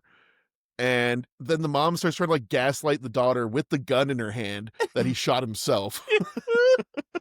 She's like, "You know what he was like," all the whole time, like pushing her around when she's not even trying to walk past her anymore. Yeah, which is also, I think this is like the stepdaughter, so she shot her real dad, and like this is the stepmom that's like doing this, and she then goes and puts and all the time fucking Neil Breen is like knocking it. They're like, "Jim, buddy, come to hang out, Jim." And then he comes in, finds his buddy dead, and you get the most deadpan lines of, "Jim, I can't believe you did this. Why did you do this? I can't help you, Jim. Not this time. I can't believe you committed unalive. I can't believe you committed unalive." Can't help you out of this one. I can't help you, Jim. And there's a part where he takes the blood that's getting on his hands and wipes it on his face and then keeps talking. And this is like all over now for no reason. Then we get another void scene after that. Right. And then he's telling his wife that, hey, it wasn't your fault that Jim killed himself. What? Who said it was? Yeah. Then it cuts to him in his office again, rejecting the book deal. Yeah. It's like, I'm not going to write you a book deal. He's like, no more books. Just starts fucking no chucking more books all over his office. Books. And now they're both in the void naked together, him and the doctor. Yeah. So, yeah, this poor woman had to go into a garage lined with trash bags with a naked Neil Breen and assume she was coming out alive afterwards. I'm just saying, man, if I ever see a room covered in plastic, I'm not going in there. With Neil Breen, of all people. Then he goes to old lady therapist, and then jump cuts to other therapist walking up one side of the stairs. You cut away, to nowhere. And there's a cut where he's talking to the therapist, and then it's the therapist again in a different suit on a different day, I guess. And then it does it one more time and shows him walk up these stairs, down these stairs, up these stairs, down these stairs. And I'm like, yeah, he really liked that shot. He used it a lot. Yes, he did. I think he thought it was like, deep and artsy to show these super long stairs. And I just would love to be the person working reception at this place, watching Neil Breen record himself walk up and down the stairs. Who the fuck is this guy? Yeah, no, he's got some kind of energy. I can't put a label on what it is, but it's some kind of fucking weird ass energy that just apparently lets people let him do these things in weird lobbies and places. And then the wife is ratting him out to his therapist that he's hacking the government. Yep, and the therapist is like, "Tell me more about this." Like he's gonna fucking like snitch on him to the government, basically. Which like implying that like this therapist is like an agent of the government being used to keep him down or something. Like it's fucking strange. Yeah, the drugs there. It really does seem that like that's the one thing they are trying to hammer home is the therapist is using the drugs to keep him from hacking realizing secrets, full potential or something. Yeah, and then we go to I guess just a meet cute with Dr. Friend Lady at the park. Yeah, they walk past each other and touch their faces. They're like, "Oh hey." Yeah, and then like come back together and it's like, "I've loved you since I was 8." Puke. That was great. Then It's they like go you're to everything the I've forest. ever wanted. And I'm like, everything you've ever wanted? A married, failing author with a master's in computer science that he doesn't use? And then I was like, wait, where does he get fucking money? Yeah. I just realized nothing he's doing gets money. No, and I he guess just that threw away first, his book deal. So. I guess that first book sold a lot. I mean, enough to get that house and the Ferrari. I know his friend's Ferrari, but yeah. And then she walks off into the forest. Neil Breen, don't walk into the forest with Neil Breen. They go to the mushroom together and they try to simulate some kind of like magic around the mushroom by literally just dropping glitter over it. Yeah. And why are like the only reason that I can think this scene exists is they filmed it the exact same day as the scene they filmed the kids and they needed to fucking fill time. Like there is no reason for then the box opens, like they put more of the shiny rocks from that are still right next to the box undisturbed after fucking like 3 decades at this point. Put more rocks in there, covered back up, mushroom reappears. Oh, and while this is happening, I think his wife is slowly ODing at home. Right. You're making a real fucking show of taking these pills while drinking wine and apologizing to Neil Breen. Drinking water. Right. And then they topless hug in the woods while this happens because that's what sex is. And the second, then the second they topless hug, cuts back to the wife taking her last pill and just like passing and like dropping the wine onto the bed, which wasn't wine because they can't afford to ruin that bed, so it was just water. And then I think it's when he finds her, he says 4 times, "I know it was you, and I don't know what the fuck that meant." I guess like because like the woman in the void dream, maybe like because like the therapist asked like whose face does the woman in the dream have at some point. He's like, I don't know, and I guess he was saying it was her in the dream that he was cuddling in the greasy black void of trash bags. I don't believe you. Anyway. No, I don't know. but also another thing I noticed too is he got back from the mountains fast enough that water stain still hadn't dried by the time he got Right. back to her. Yeah, or their couch is like acrylic sprayed to be waterproof because of all the weird Neil Breen sex that happens on it. Oh, and then man, he's like, guys. let me fire off this text real quick that she's dead and go back to work. He just sends a text on his envy. He's like, she's dead. Yeah, and then cut to just him being happy with new doctor girlfriend now with like no Yep, she cut never in mattered. between. Yeah, and he's just having a nice plate of spinach. Like you yep. do while Sets it on top of his working. files, and the camera focuses on it as it falls off the files, and they're just like, funniest thing in the world. can you Like, that's believe Neil- this fucking spinach? Like that's Neil Breen's slapstick is a plate of spinach falls over and everyone laughs. Which then escalates into more book throwing. And then he's like, I've been hacking into the biggest secret of secrets fucking ever, just so you know. Yeah, And she's like, the secret oh, is no. secrets. Like he uses secrets 3 times in one sentence just to make sure you understand how secret it is. And she's like, dude, yeah, you can't tell anybody. He's like, you're the only one that knows. But you're right, other people know. And then yet again, then we're just like in a scene with Dr. Girlfriend being like in the front of the house.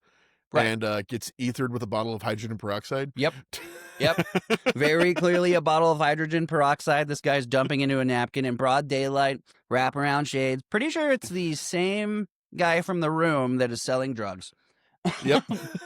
And in a hoodie. chokes her out and drops a weird business card out of his pocket that says, take her to this place. Yeah, thank God. Like he dropped the exact address of the place that they were being taken. Otherwise, Breen would have never found her. And he comes up to the house. It's like, hi, like Cheryl, I'm like at the house, and your purse is here, and the door's open, and you're not home. On the phone. Where like, are you, your Cheryl? Purse is here. And then I think he teleports again to this location, and the dude just kidnapped a bitch and then got drunk outside of his van and went to sleep. Yeah.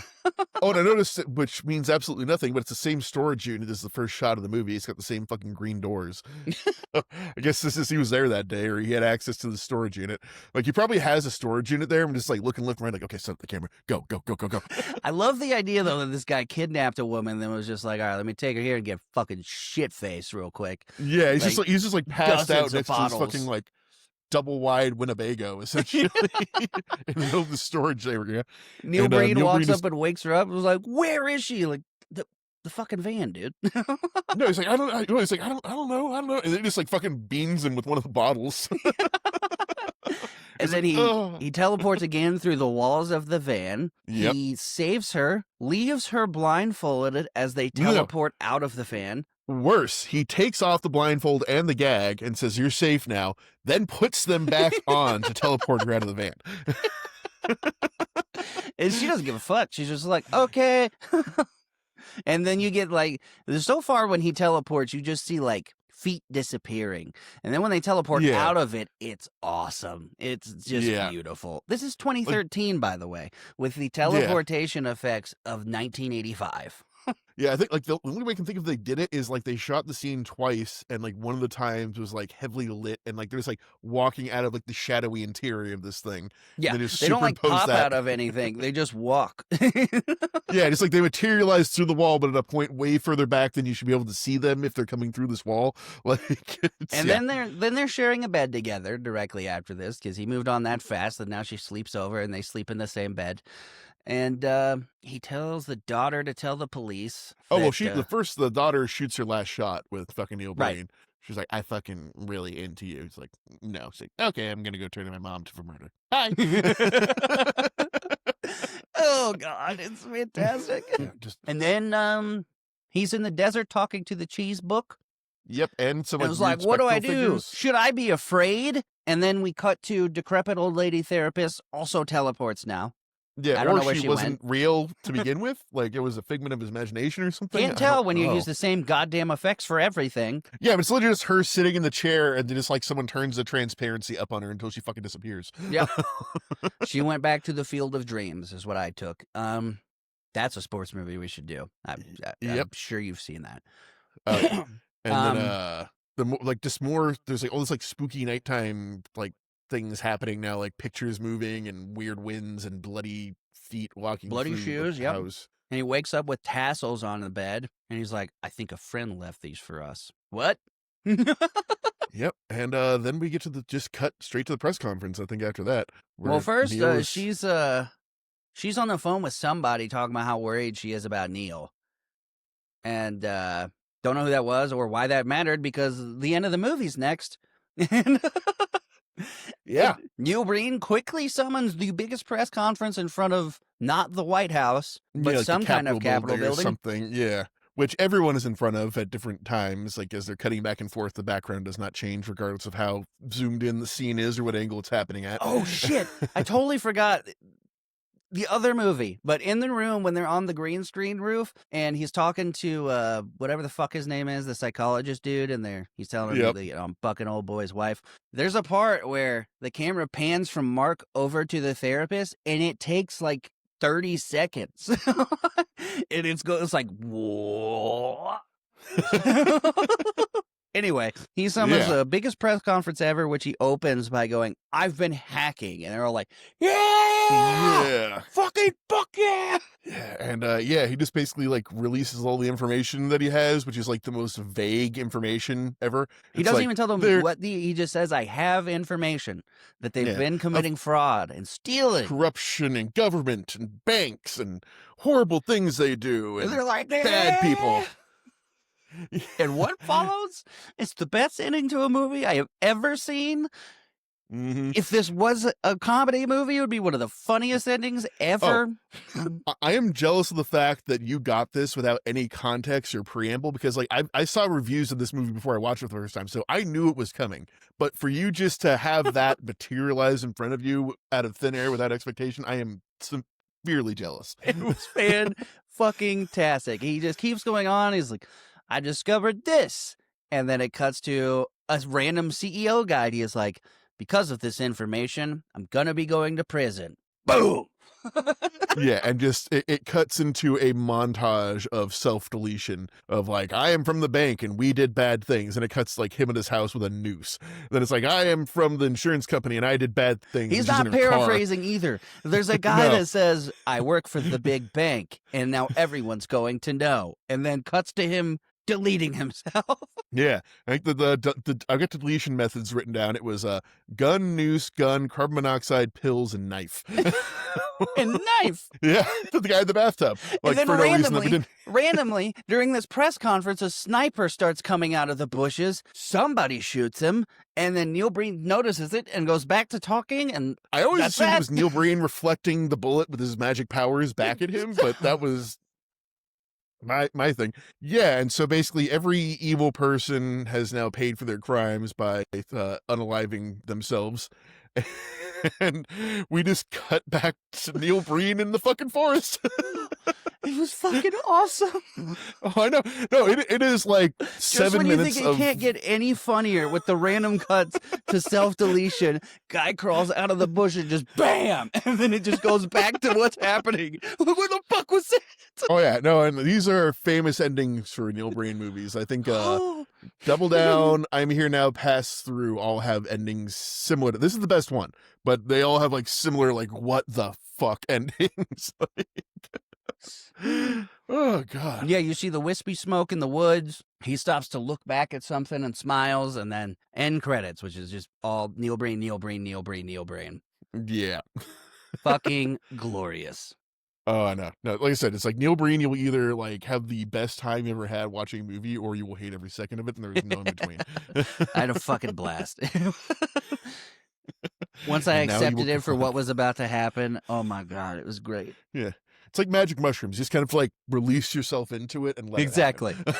Surprisingly, a lot less nudity than The Room. Almost no nudity other than Neil Breen. But it made cheeks. you feel, I want to say that it makes you feel dirtier. Yeah, definitely felt grosser with the Like, weird it comes side off like- boob that's definitely porn opening. Positive this lady does porn. Yeah. No. It's like, it's just like, there's this like, I mean, with Tommy Wiseau, it's just like, okay, this dude is weird, but like Neil Breen gives like this like creepy uncle vibe. Yeah.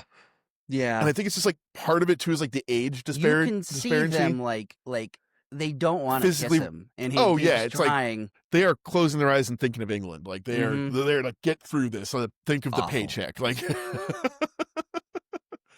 All right, oh Nick. god, Well, and audience members, I know this might be impossible to conceive of doing, but we have to put these movies through 10 rounds, score each round, and we got to figure out which one of these pieces of shit takes the fucking crown for. We're going for worst here, for the record. yeah. Kind This of. is like one of those like exhibition matches when you have like two mascots fight each other as opposed to our normal like fighting ring.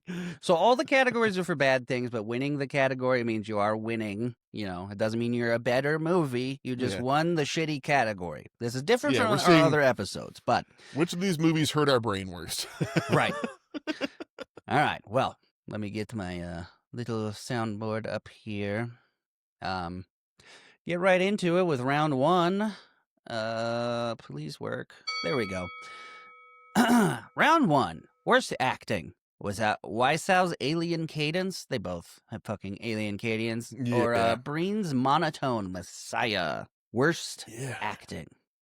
I mean, God, it's like, I mean, it's two different flavors completely, but I mean, I feel Breen's acting is like still in the realm of like a normal bad actor. Like I've been to acting classes and seen people do that. Yes. Yes. But like Tommy is just like, I don't know who taught him to speak English, but they did a disservice to the world. Right. Like, I will, as my argument for Tommy Wiseau, put up the scene I mentioned earlier where he goes on the longest lines he has in the movie talking about his first date, and he just doesn't even fucking try to act. He's just like, yeah, so I was a busboy, and then she was there, and this, and this, and then just that exact tone, more monotone than Neil Breen somehow. But Neil Yeah, but Breen still- tries to overact the shit out of certain lines. Like you said, you can tell he's at least went to a conference on acting, like a Yeah. seminar, and took a few things from it. oh, I mean, yeah, and it's just like, his just like come off like a robot trying to act, whereas Tommy Wiseau's an alien. Like, Right. I guess that's where the kind of line distinction comes down. But I don't know if like you're telling me what causes more fear. Tommy, I mean, definitely Breen's acting causes more fear than Tommy Wiseau. It's like Tommy Wiseau's I'm trying to figure out like where the fuck are you from, but like Breen is just like, oh, there's something deeply wrong with this man. I see Yes, no light I think the behind fact those that eyes. Neil Breen makes you feel anything makes him a slightly better actor than Tommy Wiseau. Yeah, because Tommy Wiseau is just like, I mean, I've gotten used to the point of hearing his voice become a little more familiar, but it's just so bad. Like, and the All right. fact that it's like straight up the Simpsons thing where it's like 20 takes and that was the best one. Like for the entire And movie. they keep their is- multiple takes in the Neil Breen one. Oh, yeah, it's like, okay, you got all that? Yeah, cool, we're using all of it. Wait, what? All right, so I So, think yeah, we so, yeah. agree round one Worst goes to acting. The Room. Yep. Bringing us to round two, most confusing plot. We got the love triangle, breast cancer, drugs, and everything. In The Room, we got psychic hacking. He wasn't psychic. He was hacking, psychic, Mhm. teleporting, Yeah. government conspiracy, magic rock, creepy stepdaughter. Yeah, I mean, I think this has got to go to Breen because, I mean, like, Absolutely. I wasn't really confused when it came to The Room. Like, it's It was repetitive confusing and like hard to follow, and they throw in random shit, but you don't find out the main plot of Neil Breen's movie until a throwaway line happens 30 minutes into it, where he Yep. says, I'm going to continue hacking these secrets. Wait, what? yeah, no. Like 80% of Neil Breen's movie is just like a fucking shitty drama between like two families and a fucking estranged friend. And Right, then, I like, thought the other plot of this movie 15% was a is- guy got hit by a car and sucks at writing books. No. Psychic powers, teleportation, government conspiracies, assassinations, mass undeletion of self. I will Yeah. say it would have been great if The Room just randomly threw in Tommy Wiseau teleporting at a certain point. Oh god, no! I think if Neil Breen and Tommy Wiseau ever meet, that's how the world ends. Like they're just gonna touch fingertips, and like there'll be a nuclear detonation, and just everything gets deleted.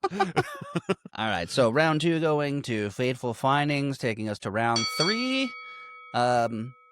Unintentionally funniest scene. And I actually highlighted in my notes while I was watching this what my nomination was. The self-deletion scene with the Ferrari is my nomination for most unintentionally funny scene, or the Oh, end I of the would say- movie. Yeah, I would say the end of the movie because it just comes out of fucking left field. Like, at least the limousine thing is at least servicing the plot somehow. That end bit just, what the fuck? Well, again, the more I watched the Neil Breen movie, the more I started imagining if Tim Robinson made this movie, and I could totally see him doing the garage scene where he's just like, "Can't help you, bud. Can't help you Yep. out of this one. Why'd you do this?" Then just talking to him like he's sitting there. But yeah, dude, hands down, that and the end of the movie. Very little Yeah. of The Room actually made me laugh, just because I'd seen the tropes and everything from that movie Yeah, I mean, 100,000 like, times. yeah, there's a few, like, I guess, like, unintentionally, like, awkward, funny things, but, like, you're, like, laughing with tears at the end of, Right. like, Neil Breen. Like, I mean, it's like the tears of madness, but they're there. All right, yeah, Yeah, I mean, round 3 for sure going to Fateful Finding.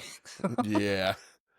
Because, yeah, I All mean, right. like, dude, I'm going through The Room again, like, holy shit, is this movie depressing? It's like the saddest boner I've ever had in my entire life. This is, like, not okay. All right, round 4. Less to do really with the movie, I think, and more to do with the people, but most mysterious money. You have Wasau had $6 million to make this movie and then continued making decently budgeted movies. And I've seen interviews and stuff where people were like, when they made The Disaster Artist, James Franco had Tommy Wiseau on set for making this movie and was like, why are you rich? And no one fucking knows. No, and no one knows where he's from or what his accent is. He says he's American, Right. like, which is a goddamn lie. Like, unless he has like a horrible head injury, like from like a car crash that makes him talk like that, and now I feel bad. Which would explain also why he can't remember his lines. Like, oh, Right. you know what? I figured it out. He got hit by a billionaire. Like, it was a huge settlement. And then Neil It's like, Breen has like a mansion and stuff in Nevada and everything, and like I you mean, said, from he other claims he's movies. made a lot of money from these movies, which is absolute bullshit. I didn't say he made a lot of movies. He said all the movies were profitable. I don't know if You don't use. like, He says that he made money from these movies. well, I mean, have yet again, seen like no other source for why he claims to have money Like, other than his movies. the only thing I can think of is it became such a meme that like his like massively overpriced DVDs are actually selling because people like, well, we just found this in the Internet Archive, but people are actually buying the DVDs, like review and stuff like that. Or there's a creepy billionaire out there that pays Neil Breen to get naked and hug. Yeah, equally as likely. They're both very mysterious as far as why they have Yeah. money to make movies, but I'll give it to a so just because like James Franco couldn't find out, and I know at least Neil Right. Breen, he used to be a real estate agent, so I mean, okay. like, All right. yeah, he had money at some point. Even though, like, most of his movies are also shot like an abandoned location in the middle of the Nevada Right. desert. God, it's so bizarre that people like this exist, and I struggle with Rent. I know. All right. Well, round 4 going to The Room. Round 5, best what the fuck moment. The end. Honestly, you could just take the end of both movies and compare them. Yeah. Or honestly, my biggest what the fuck moment, despite the end of the Neil Breen movie, was the child wanting to go chill in bed with them. He's not a child, by the way. For anyone watching this, he's not a child. They say he's a child, and then he's 18, but he's not. Yeah. Also, we could be said for both movies. Yeah, why'd they both do that?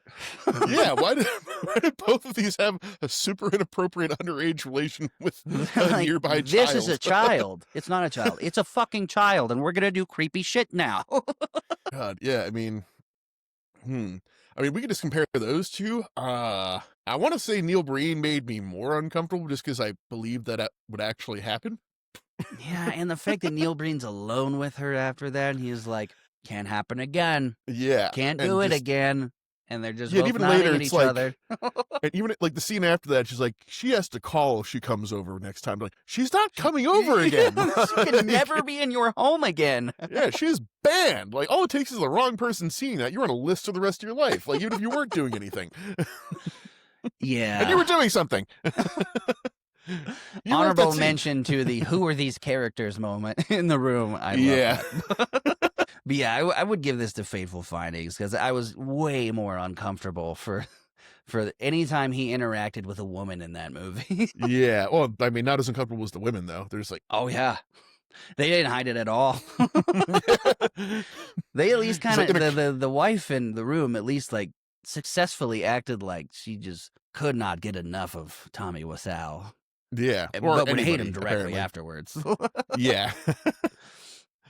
So But yeah, round just, 5 going to Fateful Findings. Round 6, Cult Legacy. I don't know what this is a reference to, but midnight screenings, spoon throwing, or Breen's Hacker Prophet fan cult. So the spoon throwing, I think, is a reference to Rocky Horror Picture Show, which is like there's like different or maybe like I think apparently like if you go see a screening of The Room in the same way like the Rocky Horror Picture Show, like everyone dances at a certain point and throws like bread at the screen and shit. They do the same thing for Neil Breen movies. There's like things you do like as you watch them. It's like that's weird as audience fuck. engagement. Yeah, it's weird, but it's definitely something I've heard of before. I will say I knew more people that know The Room and like have a weird culty love for The Room. And Neil Breen, I've only heard of semi recently, like on TikTok and stuff. And then you told me about it. He's a much deeper cut, like yeah, because the Room got public notoriety. Like there was a movie made about it. Exactly, there was, like, news stories on it. Whereas like until they make a Neil Breen movie, which I hope to God they do. Oh, I know, it'd be amazing. Yeah, but yeah, right now Neil Breen is like you like lift up a weird rock, like oh God, what's that? Oh, what is that? Like that's kind of the realm more of Neil Breen. Them. Yeah, is that a ball sack? Yeah. That's where he exists. We're just like, if you really go digging in the nitty gritty, you'll find Neil Breen. But yeah, everybody knows Tommy Wiseau. Like, round 6 goes to The Room, biggest cult legacy. All right, definitely.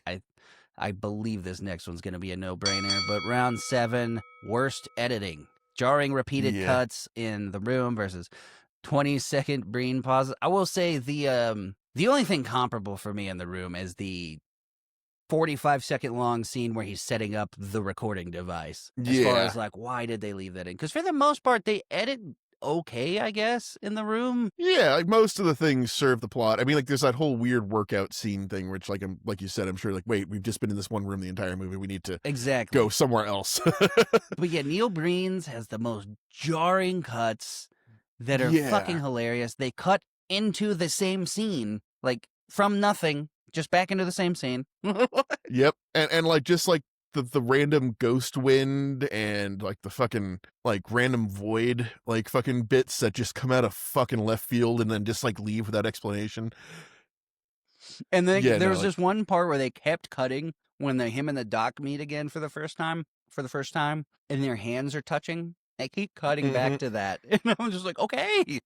Yeah, no, there's so many repeated cuts and edits and lines and everything like that. Yeah, no, I think Neil Breen edited this movie. Like that's the thing about it, and it shows. Like, whereas I think Tommy Wiseau actually had an editor. First fucking 2 minutes, best example of absolutely homemade dog shit editing. No audio on the other side of this phone call, and they left it in. That all the reappearing and disappearing crowds and it's terrible. And then the phone did the filtered in fucking crowd noise at their pool party of 6 people, and the siren noises at the beginning of the movie. I'm pretty sure they took directly out of GTA Vice City. Yep. And it felt like a Vice City moment. Honestly, that's how NPCs act when somebody gets hit by a car. No, I'm like, I want to see someone remake fucking all of Fateful Findings and like fucking GTA 5 machinima now. Like, I bet somebody has, honestly. Yeah, I really, really, really hope somebody makes a movie about Neil Breen the more we talk about this. I would love to see like James Franco and them act out the opening of this movie. It's like, we don't have any audio. Like, fuck it. No, if I ever have any kind of like money or notoriety, like this is what I'm using my power for. First thing, like solve world peace, cancer. No, we're in a Neil Breen doc movie. Man. We need to understand. All right, round 7 going to Fateful Findings, bringing us into round 8, sex scenes you wish you could forget. I mean, at the end of the day, like The Room is a bad Cinemax softcore. Like the angles are wrong. There's like some random boobs, bad ADR. Sex scenes in Fateful Findings are concerning. Sex scenes? Yeah, that's the point number 1. The standing up, half naked cuddling scenes. I will say, I wish I could forget seeing Tommy with Wiseau's ass fucking just getting into it during that scene. Yeah. And the weird stare scene. But at least like Tommy Wiseau is like he's oddly muscled, but at least he's got like a good physique. You have to stare at Neil Breen's nipple for way too fucking long, and it's so I can low. convince myself Like- that's a sex scene that exists in a movie, in a really bad movie. Neil Breen's like, I'm just like, please get out of this fucking scene. You're not having sex. Is this really what you think sex is? Like, did everyone No, on like- set tell you this is what sex is? You just get topless and hug. Like the forest naked hugging scene. Like there's a part where like the camera is like so low down in his chest. I'm like, does Neil Breen not have nipples? And then like it goes down like another like 2 inches. Like, oh, he's sagging. It's way down there now. Like, dear God. So if I attribute those to being a sex scene, I will say Fateful Findings has the sex scenes that I wish I could forget. Like you said, at least Tommy Wiseau is shaped like a normal person, and the girl's definitely attractive. I feel Yeah, bad just- for her. And the Neil Breen sex scene seems like that was as far as he was able to negotiate. Exactly. Exactly. Because he didn't have the budget Tommy Wiseau did, and I believe that's the only reason why. It's like, so how much to take your top off? Okay, I can't afford that. How much like pretend to take your top off? Okay, I can maybe afford that. How much to make out? Off the table completely? Okay. Can we peck a few times in a row? Okay. Okay, like 10? many? No. Okay. 6? 5? Okay, 4. 4? 4. Okay, 4. Can I hold your hand? Can I brush Can your I face? show lightly? your feet a bunch? Yeah. He did do that a lot in this movie. He kept showing people's feet, Yeah. including and his like- own feet, which, good God. Yeah, and like I said, at least like in Tommy Wiseau, like it seems like there was like one like kind of porn star actress they paid to get this done, whereas like it feels like Neil Breen like paid multiple porn star actors to do just a little bit.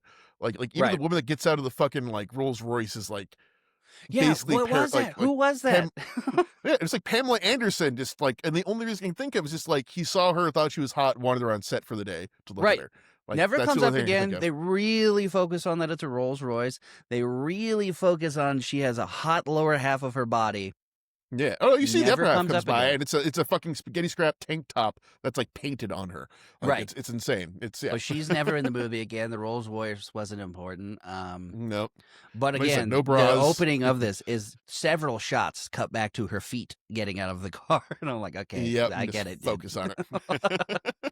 So yeah, I will definitely give this again to Fateful Findings. Just massive, and again, Tim Robinson's comedy is a lot of making you super uncomfortable, like cringy scenes. there- and that's there's what a I'm saying. gold mine I for him to think fucking, Tim like, mine Robbins, here. he should make his Disaster Artist about Neil Breen. Round 9. Most unwatchable scene. We got, the tuxedo football scenes, the attempted murder on the roof, but not really. The many times that they get into it and they're just like, never mind, we're good. Never mind. Yeah. Good. we're Then good." get back into it the next scene. Right. And then Breen's magic rocks, the mushroom, the hacking scenes, the void. I mean, there's a The billion. salad. Yeah. The salad, yeah. There's so many. I mean, yeah. I mean, basically all of. Oh, I mean, I think the most unwatchable scene is the neighbor couple fighting in the bedroom. I think that just like physically made me cringe. Like, I'm sorry. Like that whole fucking thing. God, I'm trying to think. Tommy Wiseau. I mean, there's a few like anything with Danny. Like just the second Danny comes on screen, Yes. I have to dissociate. I wanted to Which- fast forward at the beginning of this where he goes and jumps in the bed with them, or the drug scene was pretty tough. Yeah, you know what? Like, I would say probably individually that Fateful Findings has like an individually more cringe scene, but Danny is like sprinkled throughout the entire fucking project with fucking. By the end of the room, and it movie, as just- soon as you see his face, you're like, "No, what are you gonna do? what weird thing are you gonna do?" and then he does the weirdest things, like leave me alone with the body. Like, why? what are you going to take or leave behind? I don't know which is worse. Where's the football, Danny?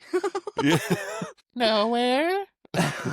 Evil Danny smile. I don't know. They're Ugh. both pretty contentious in this. Yeah, I mean, like I don't want I to give mean, it a tide, so that's every a cut, quote but- unquote sex scene in Neil Breen's movie was pretty fucking unwatchable. Oh, and like I yeah, said, I mean, for if we're some talking about- reason, it really sticks out to me the weird scene in their bedroom where she's laying face down, topless. Like nobody Yeah. sleeps the way she's sleeping. Yet again, that was negotiation. That was like, can I get you naked? Yes. Will you show your nipples? No. How much of your breast will you show? This amount. Can you be facing the camera? Oh. Can I have you laying down? Maybe. Danny. Like, okay, we can work with this. Yeah, I know, and I would almost call it a split here between the Danny scenes, and you know what got me the most in the room was when they forced sexy dialogue, like the phone scene where he's like, "All right, come up, I want your body." I'm like, Yeah. And you just so Tommy says, "No, say it like this." Like, I but want nobody your talks body. like that. No, normal American talk scene. Yeah, phone. Oh God, yeah. Fuck, yeah. This was actually hard. I don't know what I'd call like it a has this split. unwatchable. That's where I'm Yeah, at on this. yeah. But both of them made me want to crawl out of my skin in different ways at different points. Yes. All right, well, But yeah, final round 10. Most abandoned subplot. This is my favorite category. You had the breast cancer, the drug problem, the magic rock, the hacking revelations, the cheese book. So many things. Neil The Breen, stepdaughter, it's just a movie made of abandoned plot lines. Like, I can't think of a single thing that resolves except people unaliving themselves. Like, that's the only, like, out of all the cast members, 3 of the main cast members survived this movie. right. You never resolve what the fuck is up with these pills. What's up with the therapists? Nope. We never resolve what the information he was hacking. Yeah. We never resolve the magic powers. Like, he doesn't get rid of them. He doesn't go back to the place he got them and like What is the re-up rock? them. What is the void? What is the book? My biggest question is, what the fuck is the book? Is it his magic spells that he uses? Is like, it like he's is it like the Tower in the Stephen King universe, but there's just the book in Neil Breen movies? yeah, I don't know. Nothing really through this whole movie. Nothing is explained. I want to say, like, yeah, there is no origin of his powers. There's no resolution. There's no reason why the wife is doing drugs. Like, I really just want to know why he's talking to the book. He's like, should we be afraid? I guess the only resolution of the movie is like the neighbor stepdaughter, like, I'm going to turn my mom into the cops. Do you want to bang? No? Okay, bye. Like, that's like the only plot line that actually ends. Like, yeah, dude. And the book. Yeah, I got to give it to Fateful Findings here because I had so many questions still. I know. And you can watch it 1,000 times and not get the answers. Yeah. I don't know if I want an answer. I would love to go to one of those Neil Breen conferences, though, and just be like, I have 8 million questions for you, sir. Yeah. But then you have to get in the line of other people who also have 8 million questions. And most of them are patronizing Neil Breen, to play into this delusion that he's a super successful director. Yeah. The interview I watched, he's like, the most simple answer, right? Everybody's like, why are you not a part of the Hollywood system and everything? Which I'm not saying I disagree with the system or hate the system, but it's really a simple answer. It's, I don't live in Hollywood. I'm like, what? No, he's actually insane, but like in a quiet way, like that his movies don't quite translate. All right. Well, with 1, 2, 3, 4, 5, 6, 7, including the tie rounds, going to Fateful Findings. Our shit fight of a movie matchup, our absolute dog shit smackdown, knockdown, drag out fight of movies winner is Fateful fucking Findings. Oh yeah, and I mean, I feel it's deserved. Like, the Room is the bad movie that like you like get into bad movies with. Right. This is like the like, I don't even know, like it is Dragon Ball Z to anime. Yeah, this is The Room is the thing that even if you not really into that, you know about it.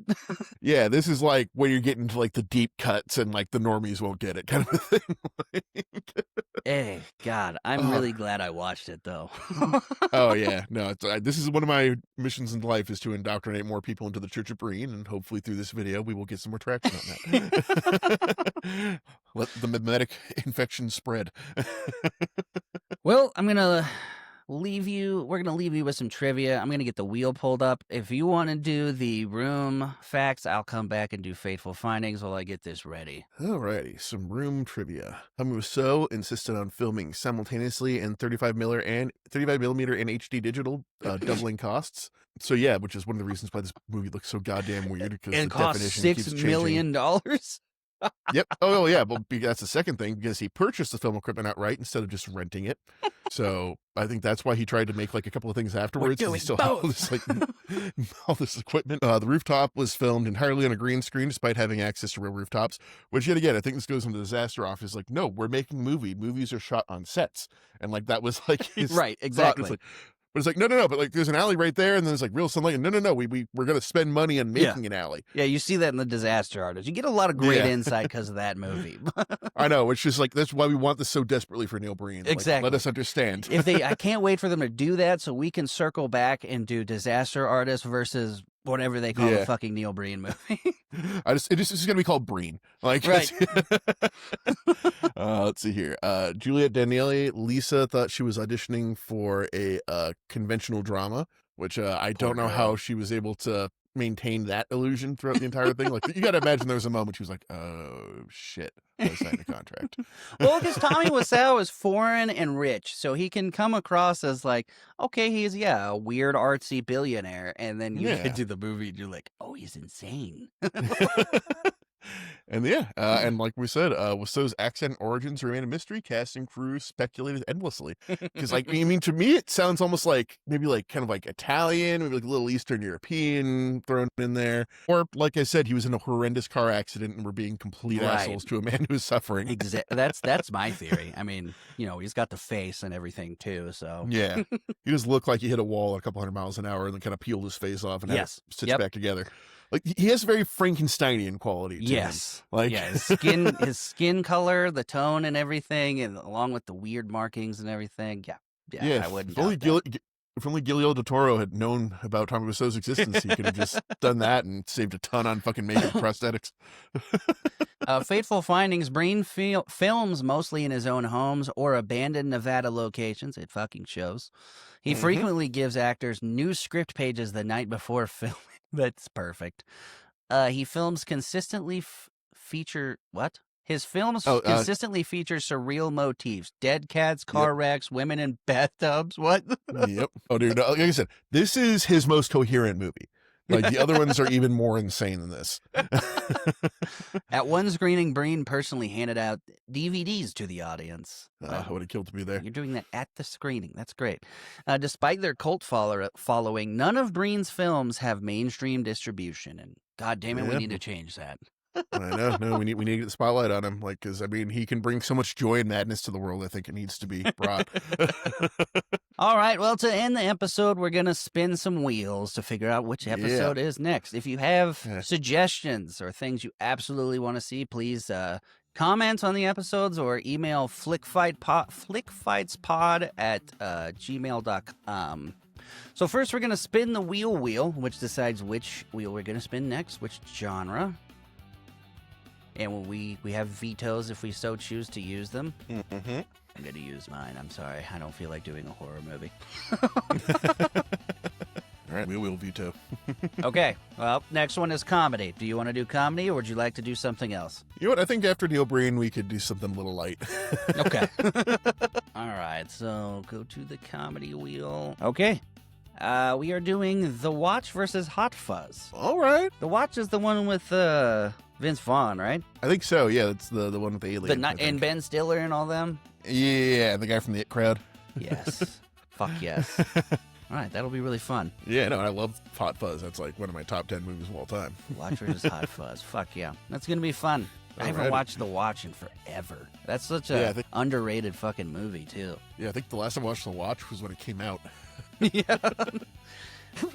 Winner this week, quote-unquote winner, was Neil Breen's Fateful Finding. Next episode is going to be Hot Fuzz versus The Watch. Again, if you have any suggestions, please comment, DM us, email us. Do all those things anyway, just to promote the show, share the episodes. Yeah. Anything you want to add? Wrong? Yeah, if you think we're wrong, let us know. We love engagement, even if it's telling us we're idiots.